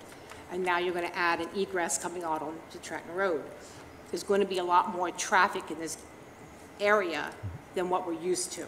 And it's going to cause problems, I'm afraid. That's my first concern, okay?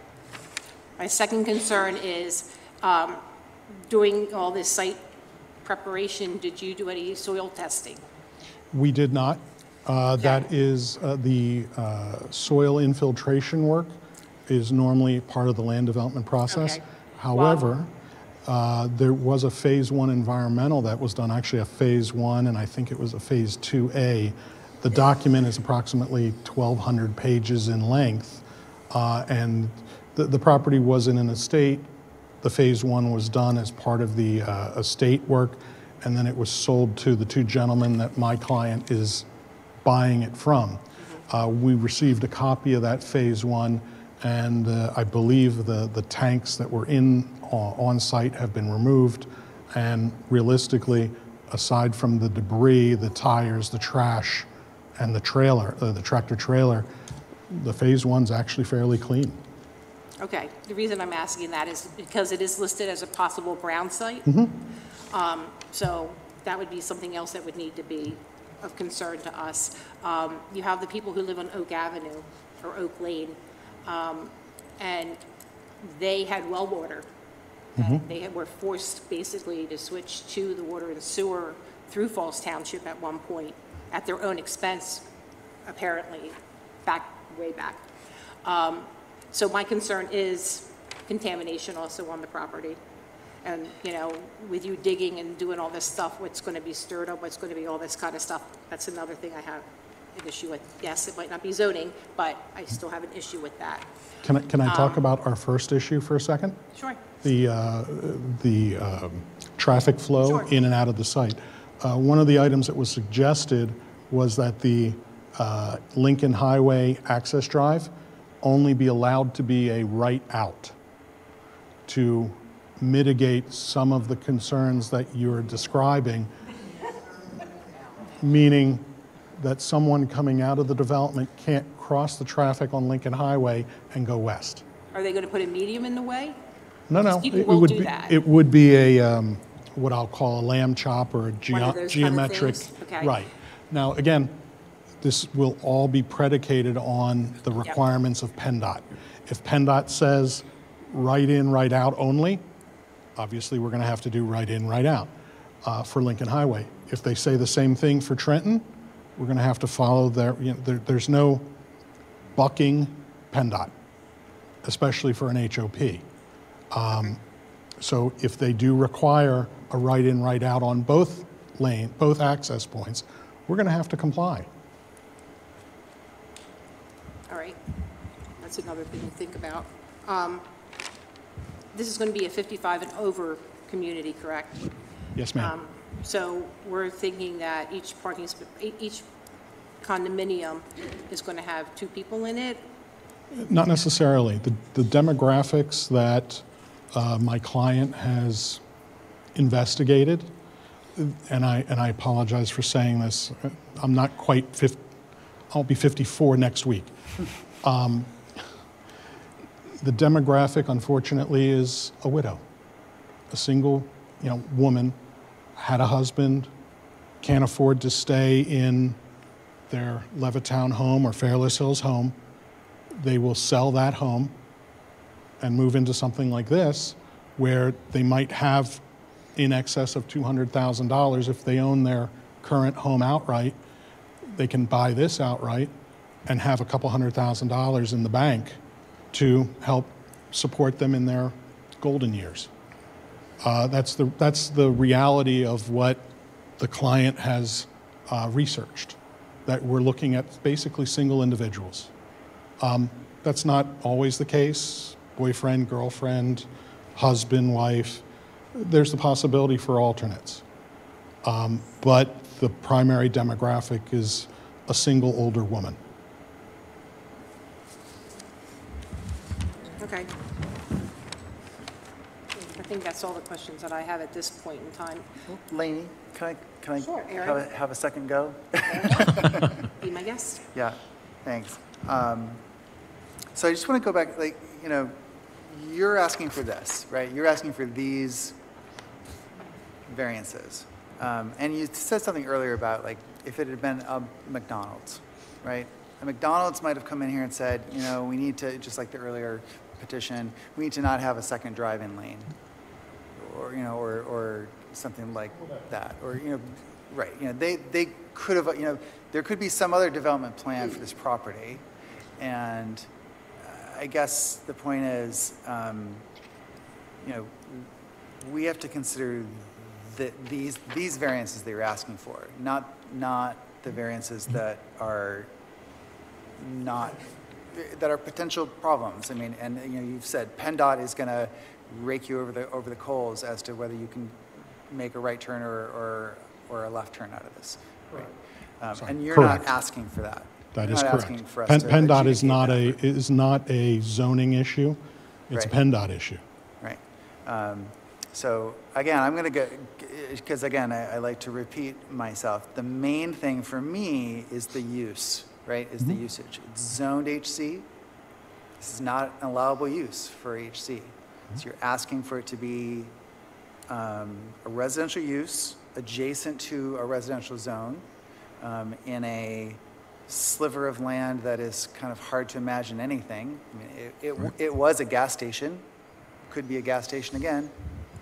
I don't know that anybody would be very happy with that either, but that's certainly precedent is that it was a gas station. If I may, just to hopefully help out a little bit, the current owners, the 2 gentlemen that own the property that have an agreement of sale with us, wanted to put in a garden center. And the garden center, they were working on it without permits. They were doing structural framing in the building that's right in here. And I believe they got cited and were given cease and desist orders. From there, they tried, I believe, tractor trailer storage, which again, I believe, and you'd have to talk to the township, but I believe they got cited and shut down. So we're coming to you guys, hat in hand, asking for relief to do something legitimately. The concerns are about density, I think, right? The concerns are not less about residential use, more about 96 units. 96 units. What's the traffic with 96 units? What's the what's the density of that? What's the what's the height and the potential differences in sight lines? What's that overall impact? How does that blend or meld with things, you know, I think that's where most of our, you know, concern comes down to. I think a lot of the testimony that Brian gave about how long this property has been sitting there vacant, you know, they've come along with this, with an idea. They've tried, you know, kick the tires on a bunch of different uses, potential uses, some of which are permitted by right. And given the unique configuration of this property and its location, because it butts residential, butts a church, it's across the street from residential, the use that best fits it is residential. And in order to make that work, to allow for the redevelopment of a property that otherwise will sit in this condition, based upon the experience of what's happened there thus far, it's the justification in our view is there for the nature of the relief that's been sought. The dimensional variances are largely de minimis. They're consistent with other properties in the area, and they're driven by the need that if this property is going to be returned to a productive part of the community, it needs to be in this fashion. That's where we're coming from.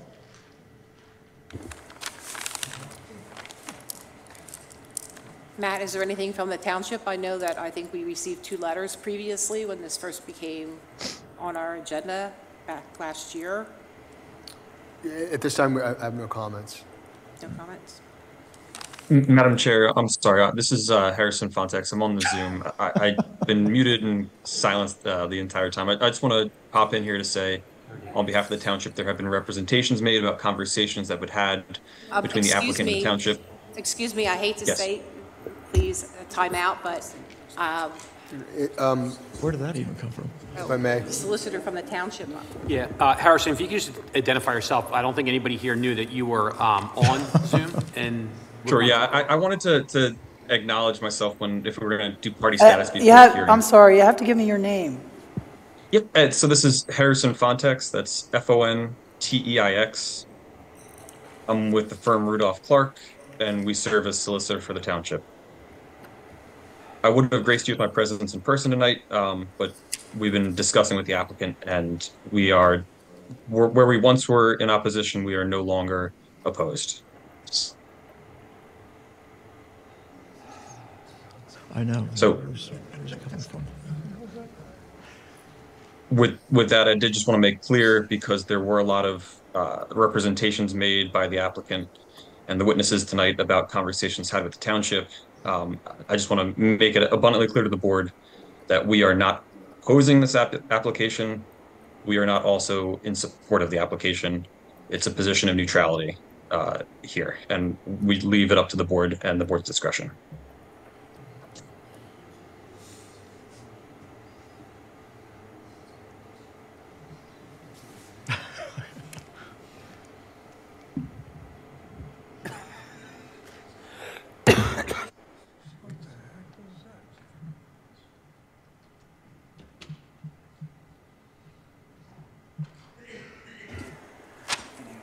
At this time, I want to kind of stop things right now, and I would like to have an executive session with the board, if that's okay. I'm sorry? You can have a seat, and we'll be back momentarily. Thank you.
Ready?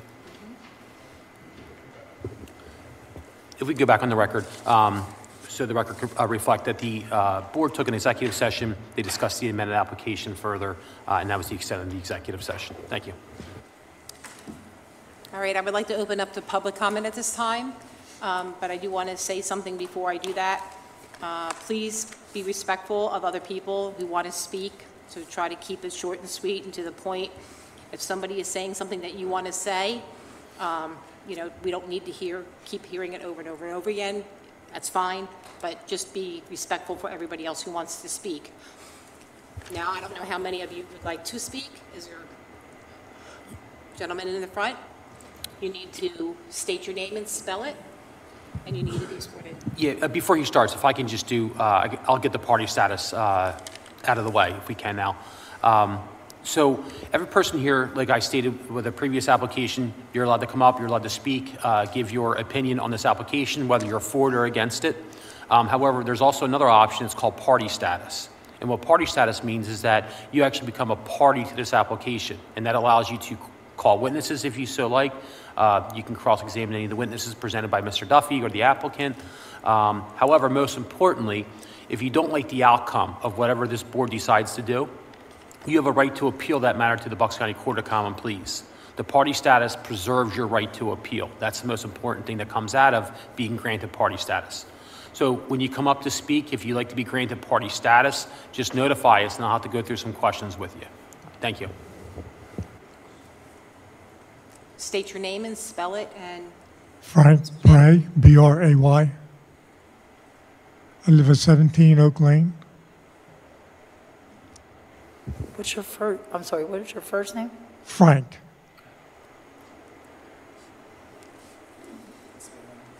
okay? Okay. All right, Frank. Okay, my first thing is, I'm not fully against the property being built on and made better. My biggest problem is the 4-story high building, which I feel violated with people on the 4th floor or 3rd floor looking into my backyard while I'm at the swimming pool, having a birthday party, laying out there naked, you know. I don't want somebody 4 stories looking on top of me and watching every single move that I do. If you want to do 2 stories like a regular house, hey, I'm for it. As this person here says, all the properties have been shrunk up, they're closer to the road. Well, half the bars there have been there since the steel mill. And if you lived here long enough, sir, then you know they've probably been grandfather claused in to have their parking lots up against the road. Yes or no? I'm sorry, I'm addressing you, sir. Yeah, and on Route 1. Route 1 is the same thing, sir. Correct? Now, the other thing Excuse me, you have to adjust it to us. Okay, the other thing is, on all these offsets and setbacks, if the property was half the size, then you would have plenty parking lot. You would have plenty of the offsets to comply to. Instead of, was it 96 units, you have 48.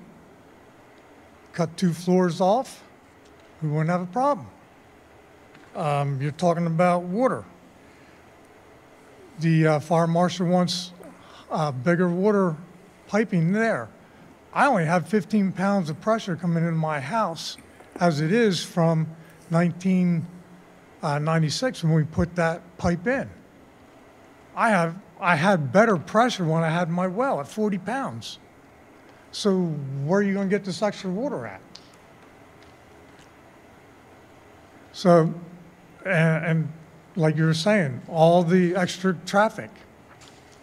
And if you don't have the parking for little Johnny to come see grandmom, where's he going to park? On Route 1 and walk to him? Or are you going to park at the Township building over there and then walk across Route 1? Cut the thing in half, you have no problem. But the way it stands now, everything here for a 96 unit is just absurd for all these offsets and coming right up to my backyard and nothing there. And being violated with people looking into the backyard the way it is now. If it stayed the way it was now, I don't have a problem with that. If you want to cut the units in half, I don't have a problem with that. I got a problem with 4 stories, no parking, and extra traffic. Thank you. Thank you. Somebody else would like to come up and speak?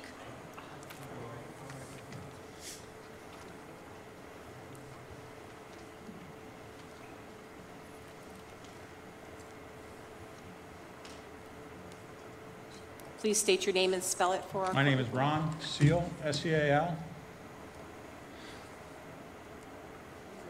Oh, okay. My question, first of all, is this going to be age qualified, the zoning, or is it going to be Yes. NC qualified? Age qualified, 55 and over. Okay. Well, by your zoning laws, 209-17, letter E, it says for the density requirements that no more than 10 units shall be permitted per acre. Now, I didn't see a variance for density requirements. So, like right there, you're breaking your own zoning without variance. Like, that's what it says right here. I took it off the website. And that ground is polluted. I own a property next door, and my well is full of methyl, I think it was ketone. And the lady told me not to even wash my hands with the well water. She said that ground is so polluted that it should be considered toxic. And I had that done over 20 years ago. And she said that'll never clean up without them totally stripping all the land and redoing it. I paid, before I bought my property, I paid Quest to come out and test it all. And she said the water is definitely a hazard for anybody to even touch, let alone, I'm sure the ground's all polluted if the well water's polluted. So, I mean, I don't like the idea of, you know, that's an old community with low houses. Now you're going to put a 4-story. That's going to be 40 feet from my house. Like, I'm going to look out and all I'm going to see is a great big building. I'm not going to be able to see up and down the road. Like when Lincoln Garage was there, it was only 25 feet high. Now I'm going to have a building twice as high that's higher than the trees, which are over 100 years old, and that's all I'm going to see. I guarantee if it was any of your backyards, we wouldn't be having this meeting. You'd be saying, no way, you're going to put a 50-foot building in my backyard. And I just feel it's wrong. Like, you don't care about us residents. All you're worried about is the tax money and the revenue for the township. And I think it's wrong, and that's just how I feel, and I'm sure everybody in here feels the same way. And if he hasn't bought the property, he's not out for a big loss if you deny it. But we're all going to lose if you accept it. And that's just how I feel. Thank you.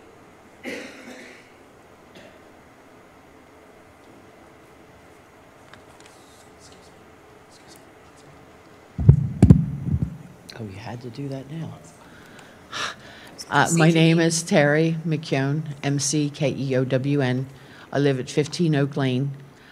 Frank mostly covered what I wanted to say, other than the trees, the wildlife, everything that are in there now that we are all used to because we have been there, will be taken out completely. We will have no more noise barrier from Route 1, from Tyburn Road, or from Trenton Road. The traffic will end up being horrific, no matter whether you're turning left or turning right or whatever PennDOT says. It's already bad. We will lose every ounce of our privacy, not to mention, according to 3 different realtors, $20,000 to $50,000 of our property values. Is anybody going to compensate us for that? I know they're not. Yeah. 3 different realtors we contacted. And that's what we're going to lose on our properties that we put a lot of time and energy into. These gentlemen are asking you to hand them over the paper road. We've been paying taxes there for, some people have been here 40, 50, 55 years. Why should it be handed to them? They don't want any setbacks. They want to pull cars right up to our backyard. We're out there having, as Frank said, swimming, having our parties, whatever we're doing. And what, we have to have cars coming, going in and out? We know the property needs to be built on or should be built on or somebody's going to buy it. This project is way too large for this size property. They require way too many setbacks and way too many changes to go according to your laws. We have all abided by them, whether we like them or not. I've been back and forth several times. Why should these exceptions be made for them? There's plenty of other spaces in Falls Township that they could purchase property and build a 55-plus community. It doesn't have to be in that little plot of ground with a 50-foot building that I'm going to walk out in my backyard and it's going to hit me in the face. There's going to be dumpsters sitting there for, you know, the mice, the rats, the raccoons. All the other wildlife's going to be chased away. The deer that come through there, the fox that come through there, skunks even though we don't like them. But all that's out of there. All the woods that have been there forever, they're going to be gone.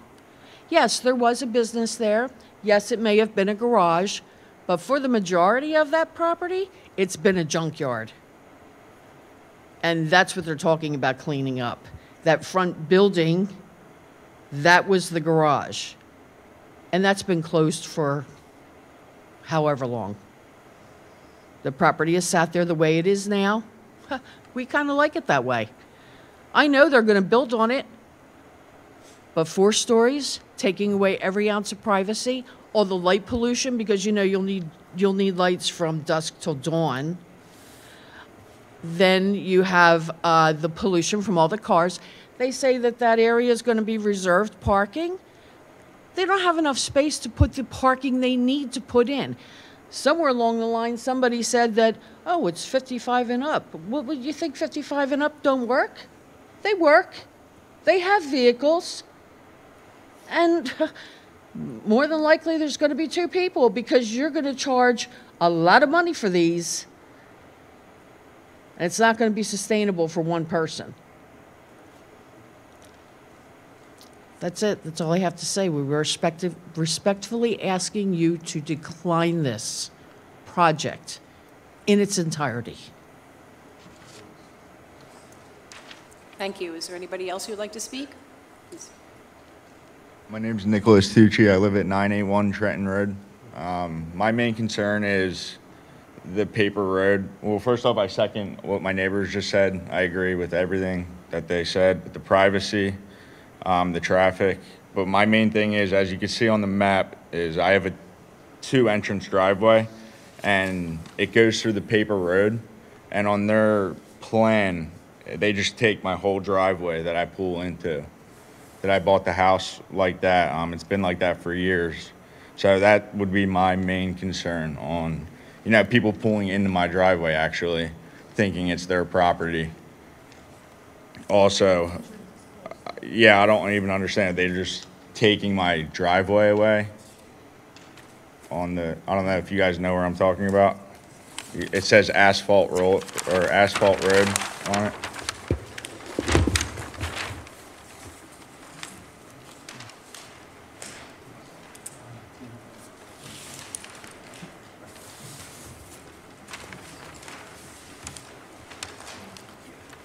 So we see it, looking at the map that we're looking at, it doesn't seem like that's being taken away. It seems like that's part of the development. Yeah, the asphalt road is my driveway. Where it says, on the lower right, where it says asphalt drive? Yep. Yeah, that's like part of my driveway. That's where I exit. And then you can see the there's like a little orange dot right there that's like connected to it. But basically their line just goes right through the driveway. So that would be my main concern, obviously.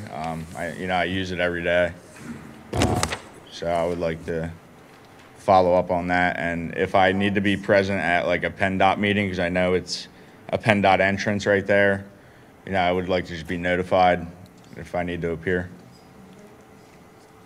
And yeah, you know, I have dogs running around in the backyard, so we would definitely need a privacy fence along there if this did happen as well. Those are my concerns. Thank you for your time. Yeah, if I can just state one thing, the chair asked me to explain this. If there's a paper road, which looks like there is, if there's a driveway issue, they're all legal concerns that this board can't overrule. This board can't give property away, okay? They can't overrule, they can't say you can use this driveway or this paper road. That's legal concerns that Mr. Duffy and the applicant would have to address at some point with whoever the rightful owners are, okay? So, I know it was stated a couple of times and the board had some concerns about those statements, but again, they have no authority to give any property away or take any property from anybody. Again, they're all legal concerns. This board is only here to deal with the variance requests that have been stated, okay? Thank you. Is there anybody else who'd like to speak?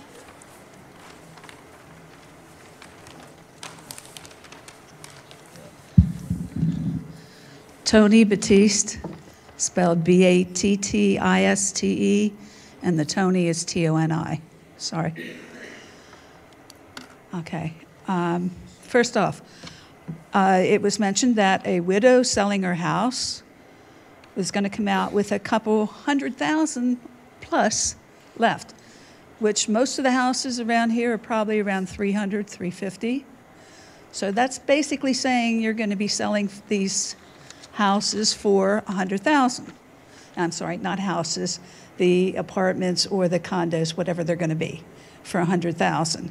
Well, if you cut them in half, sell them for $200,000, you make the same money. Just saying.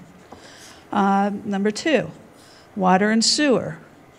Well, we were under drought restrictions this summer. So where are we getting all this water? And of course, the sewer may or may not need to be updated. So where are we getting all this extra water, extra sewer capacity for 96 plus more people? And if you figure 2 to a place, now you're saying 96 times 2. That's a lot of people to add more water and sewer for. Number 3, you said about the house to house, if it was all residential, wouldn't have all these setbacks. Well, yes, they do. I can't build within 10 feet of my property line because that is a rule in Falls Township, because I have neighbors on either side of me. So yes, there are setbacks for residential areas. Number 4, can the fire truck actually make the turn onto this grass road? Because that corner isn't going to have any setback to it. It's going to be right there on the road. So how is this fire truck getting around this corner? Just kind of asking. Number 5. The property line with the paper street. I know you can't say anything about it, but at this point, it's on the paperwork because I went up to the township to see the paperwork for this facility that's being built. And there was a paper street on the map. But now the thing is, if this belongs to the township, who has any right to make plans to put things on it? I'm just saying as a taxpayer. And again, not anything you can do anything about, I think. Number 6, if you really needed extra spots for parking, you could put them on the first floor or make an underground parking area and not have to take up additional space. That's a thought. Number 7, if you were saying that it's 2.75 spaces times 96, that's 264 spaces.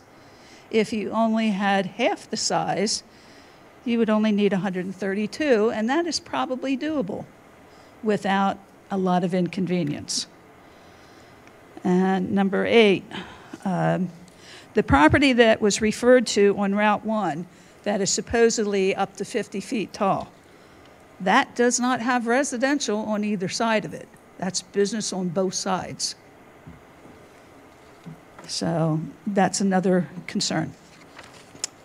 And no, I am not for this use of the land as it is right now with the plan. Thank you. Is there anybody else who would like to speak?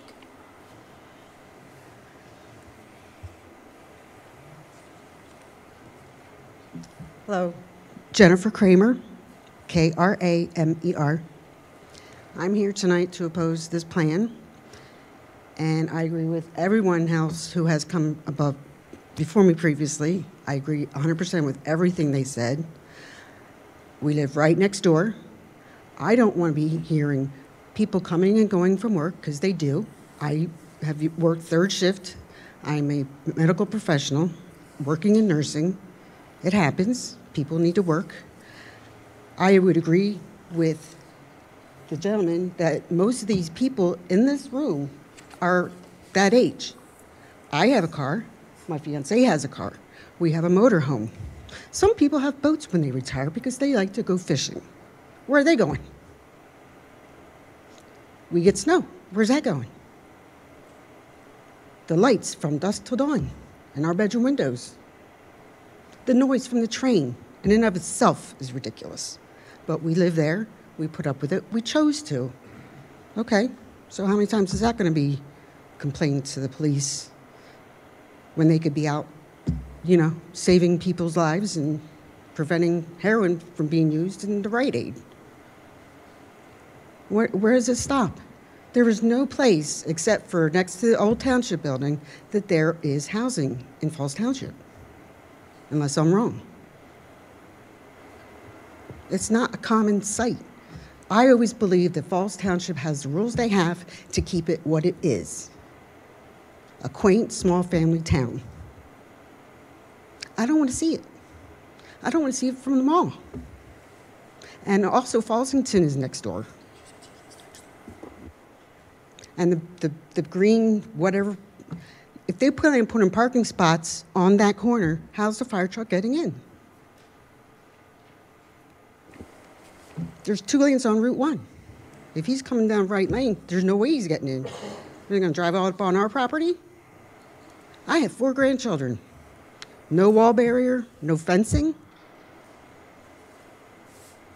I don't know. I have a dog. What if they're, you know, they're allowed to have pets, I'm sure. Where are they going to the bathroom? My yard? I don't think so. We have gatherings. They park wherever they can. And I'm telling you right now, if these people start parking on Route 1, I'm calling the cops. Where, again, they could be saving lives or catching the bad guy. Being in the healthcare industry, I can't tell you how many people I ran down to Tyburn Road and helped because they fly down Route 1. And I don't know the remedy for that, because people are just going to be human and speed when they can, because they can, and they don't get caught. Or they do, and they don't care, and they do it again. But it's horrible. There's people that have been killed down there. And the increase in traffic will just exacerbate that. And it really makes me feel horrible. So if you take that into consideration, I'd appreciate it. Before you leave, can you please state your address so she has it for the record? I'm sorry. 658 Lincoln Highway. Thank you. Is there anybody else that would like to speak tonight? Yeah, I'll say something real quick. It's getting late.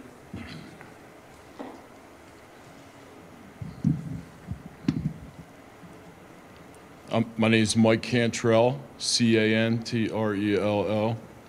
I live at 5 Vermilion Lane for the last 42 years.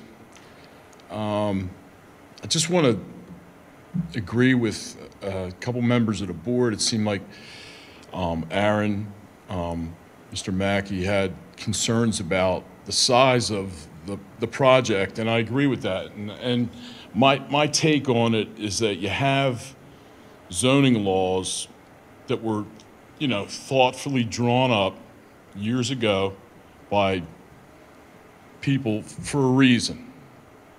And it's when you have this many variances, it feels to me that this project doesn't fit on that property. That it's too ambitious. And I think you could solve that, and I know it's going to hurt the bottom line, and I get that. But you could solve that by going from 4 stories to 2, okay? Because a lot of the concerns that I've heard from the residents on Oak Lane there is, you know, the height and the privacy and the light pollution. So that's one thing I saw. The other concern was from the chair about the traffic and the bad traffic on Route 1, but I'm going to approach it from Trenton Road. I come up from Tyburn Road and make a left onto my street, and almost every time I go to make that left, someone comes flying up behind me, and then they pass me on the shoulder. Now, that's right where the driveway, that's exactly right where the driveway is going to be. So hopefully PennDOT will determine that, you know, it needs a traffic light, because there's going to be a lot of problems there. But and the last thing I just wanted to say, I heard them talking about they had 3.5 feet, maybe 3.7 feet for arborvitaes. I planted arborvitaes about 25, 30 years ago on my property. They require about 10 feet of space for width. So if you're thinking you're going to solve these people's site problems by planting arborvitaes, you're not going to do it on 3.68 or whatever you quoted. I'll give you 4 feet, okay? Less than 4 feet. That's not going to work. And then the other alternative was a fence, but how big of a fence do you have to build so this gentleman can enjoy his backyard, you know, without people in a 4-story building? I'll just finish with, it just seems too big and too ambitious for that, and that's why there's zoning laws. And you know, what's the sense of having the zoning laws if you're going to just, you know, change them, ignore them? I think that this project is too big for that, for this in Falls Township. That's all. Thank you. Is there anybody else from the public who would like to speak?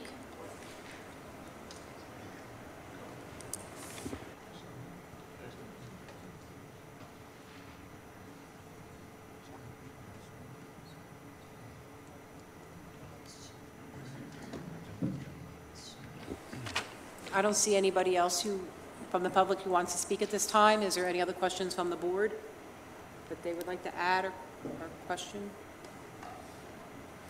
Let me just add, so I've been taking notes while people are talking, and I think, you know, we're hitting on some of the same things that the board did ask about, which is about density, comes down to density, and from density is height and parking and traffic and setbacks or the lack thereof, just sort of, you know, cramming something, you know, into this space.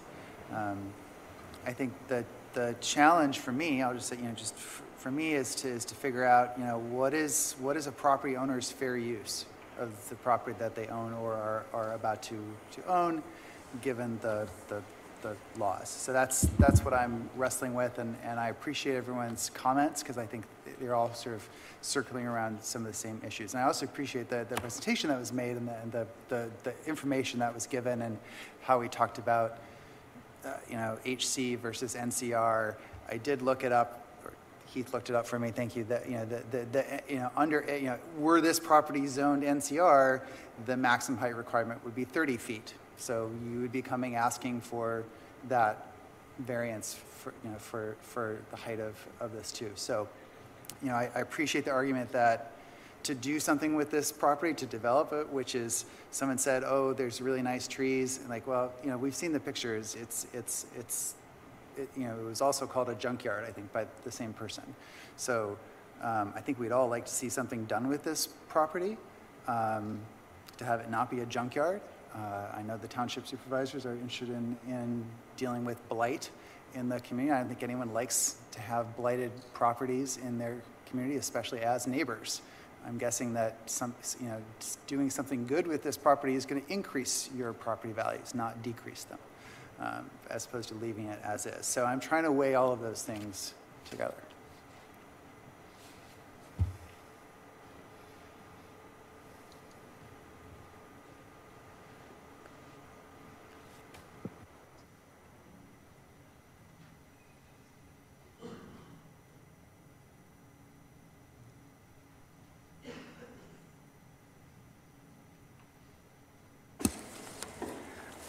I just want to state that previous to this meeting, we did receive 2 letters from 2 of the residents on Oak Lane regarding the proposed apartment complex / condominiums.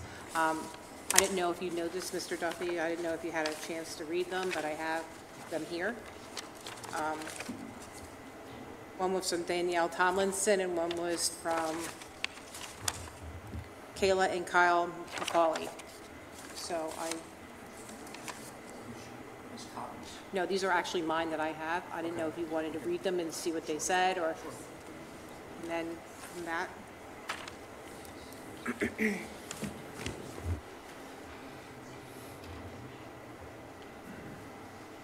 Yes, sir? We had sent a letter into the township too.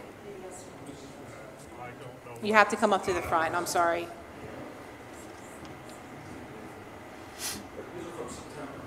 When you first had the petition, yes. Okay, no. I thought they just come in.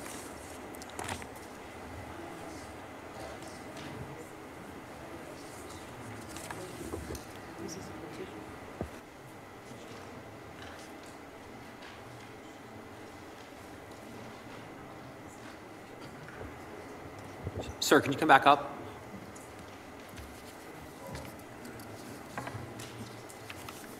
You handed, right to the podium, I'm sorry. You handed the chair a copy of, it looks like a petition, is that accurate? Yes. And you said you provided this to the township previously? We took it to the township, yes. Do you know when that occurred? Approximately. Very first meeting. Okay. Right before it.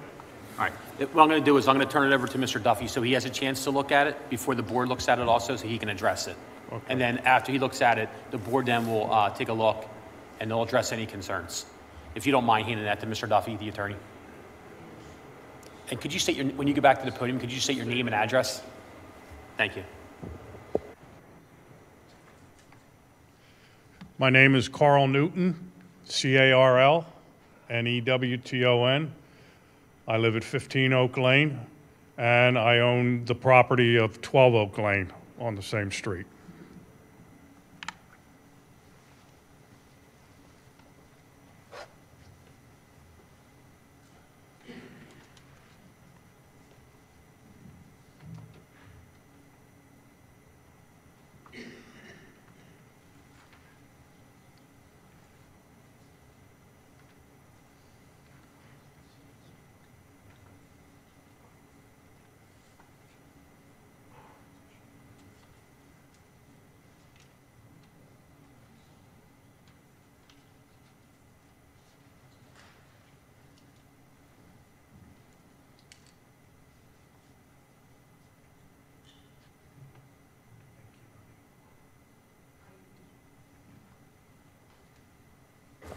I believe procedurally the chair was going to let you just address any questions, concerns, and rebut anything you might have heard tonight.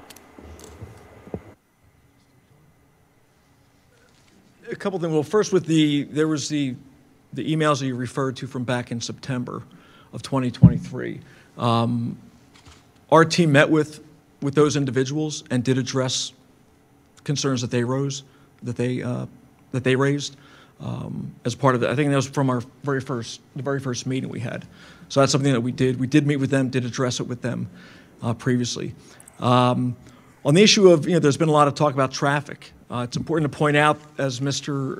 Dumack testified, of all the uses that have been evaluated for this property, this proposed use will cause the least amount of traffic. There are a lot of concerns about accidents. This could happen, that could happen. Well, then why not put in a use that has the least impact from a traffic standpoint, according to Mr. Dumack's testimony. During the land development process, we're going to have to prepare a traffic impact study. We're going to have to get PennDOT approval. These are objective safeguards in place to address the concerns about traffic. But generally speaking, again, the use will have the least impact upon traffic compared to other things that could go in. There was also a comment about fire truck access. One of the documents that's in the PowerPoint packet is the truck turning diagram that shows how the largest fire truck in Falls Township can maneuver through the site. And that was reviewed and okayed by the fire marshal. And we did that in order to address the fire marshal's concerns.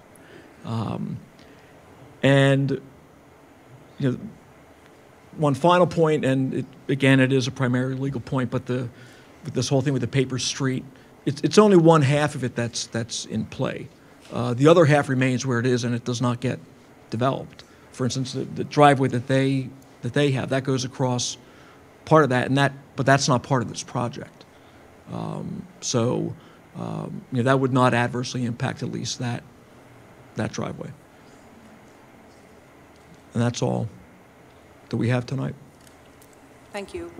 Yeah, Mr. Duffy, if you're done with that petition, Oh. would I hand?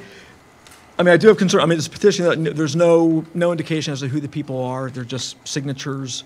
Nothing says what their address is, what their name is. I agree. I was going to let the gentleman who presented it Okay. talk about it if he wanted to. Sure. I don't think it'd be appropriate just to accept it now as an exhibit. And as you stated, there's no addresses, there's no other identifying information other than just the signatures. The date. So I would let the gentleman just address what he Sure. has and he can explain it. Sure.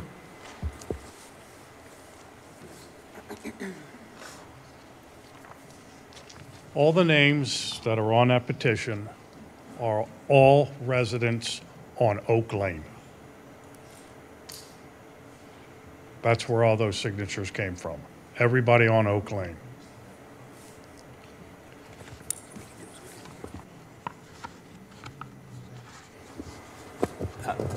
Madam Chair, I think it'd be appropriate then, if it's being relied upon or at least discussed during the course, Mr. Duffy has had a chance to review it.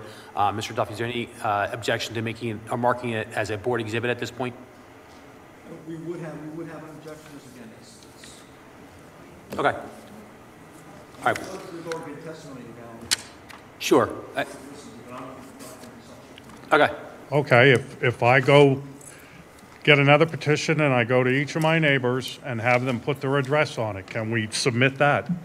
Sir, at this point, since you testified about it, you presented it, I'm going to mark it as a board exhibit. I'm just trying to find out what the last number was that we stopped with. Give me 1 second.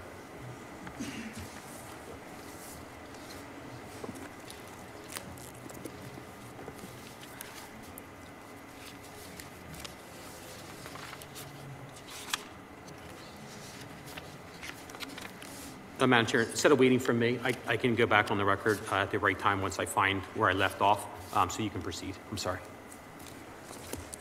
Thank you. At this time, the board is going to also adjourn and do another executive session at this point. Thank you.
We are back. Is there anybody else that hasn't spoken that would like to be heard? Please.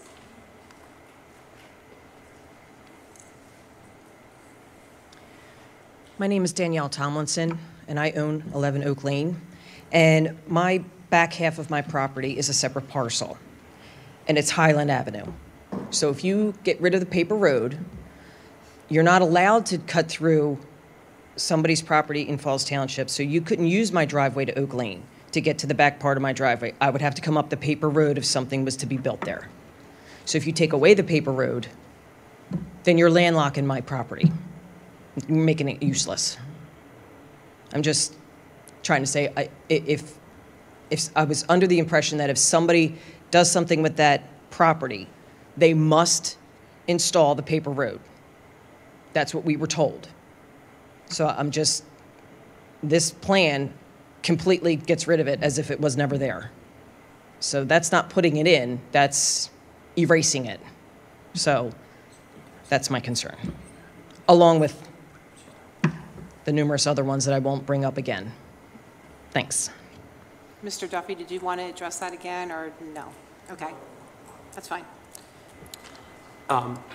Madam Chair, if we can just state for the record that the board, before this last neighbor testified, the board took an executive session. Again, they discussed the application, the amended application, and also we were trying to find out what exhibit we left off with. So it'd be an appropriate time to mark as Exhibit 7, which is a board exhibit. It's the petition handed up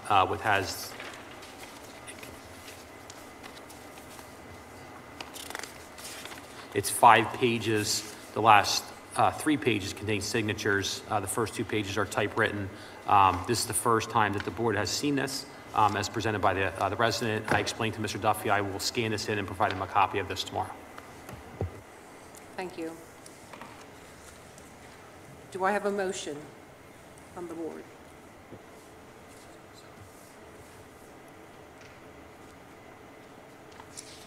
I move that the application of Brian Brzezinski be denied. I'm sorry. I move that the application of Brian Brzezinski be denied. Do I have a second? Seconded. Do I have a second? Seconded. Aaron, can you please pull the board? So let me just remind everyone that a yes is a approval to deny. Chris? Yes. Bob? Yes. I'm a yes. And I am a yes. So the petition has been denied.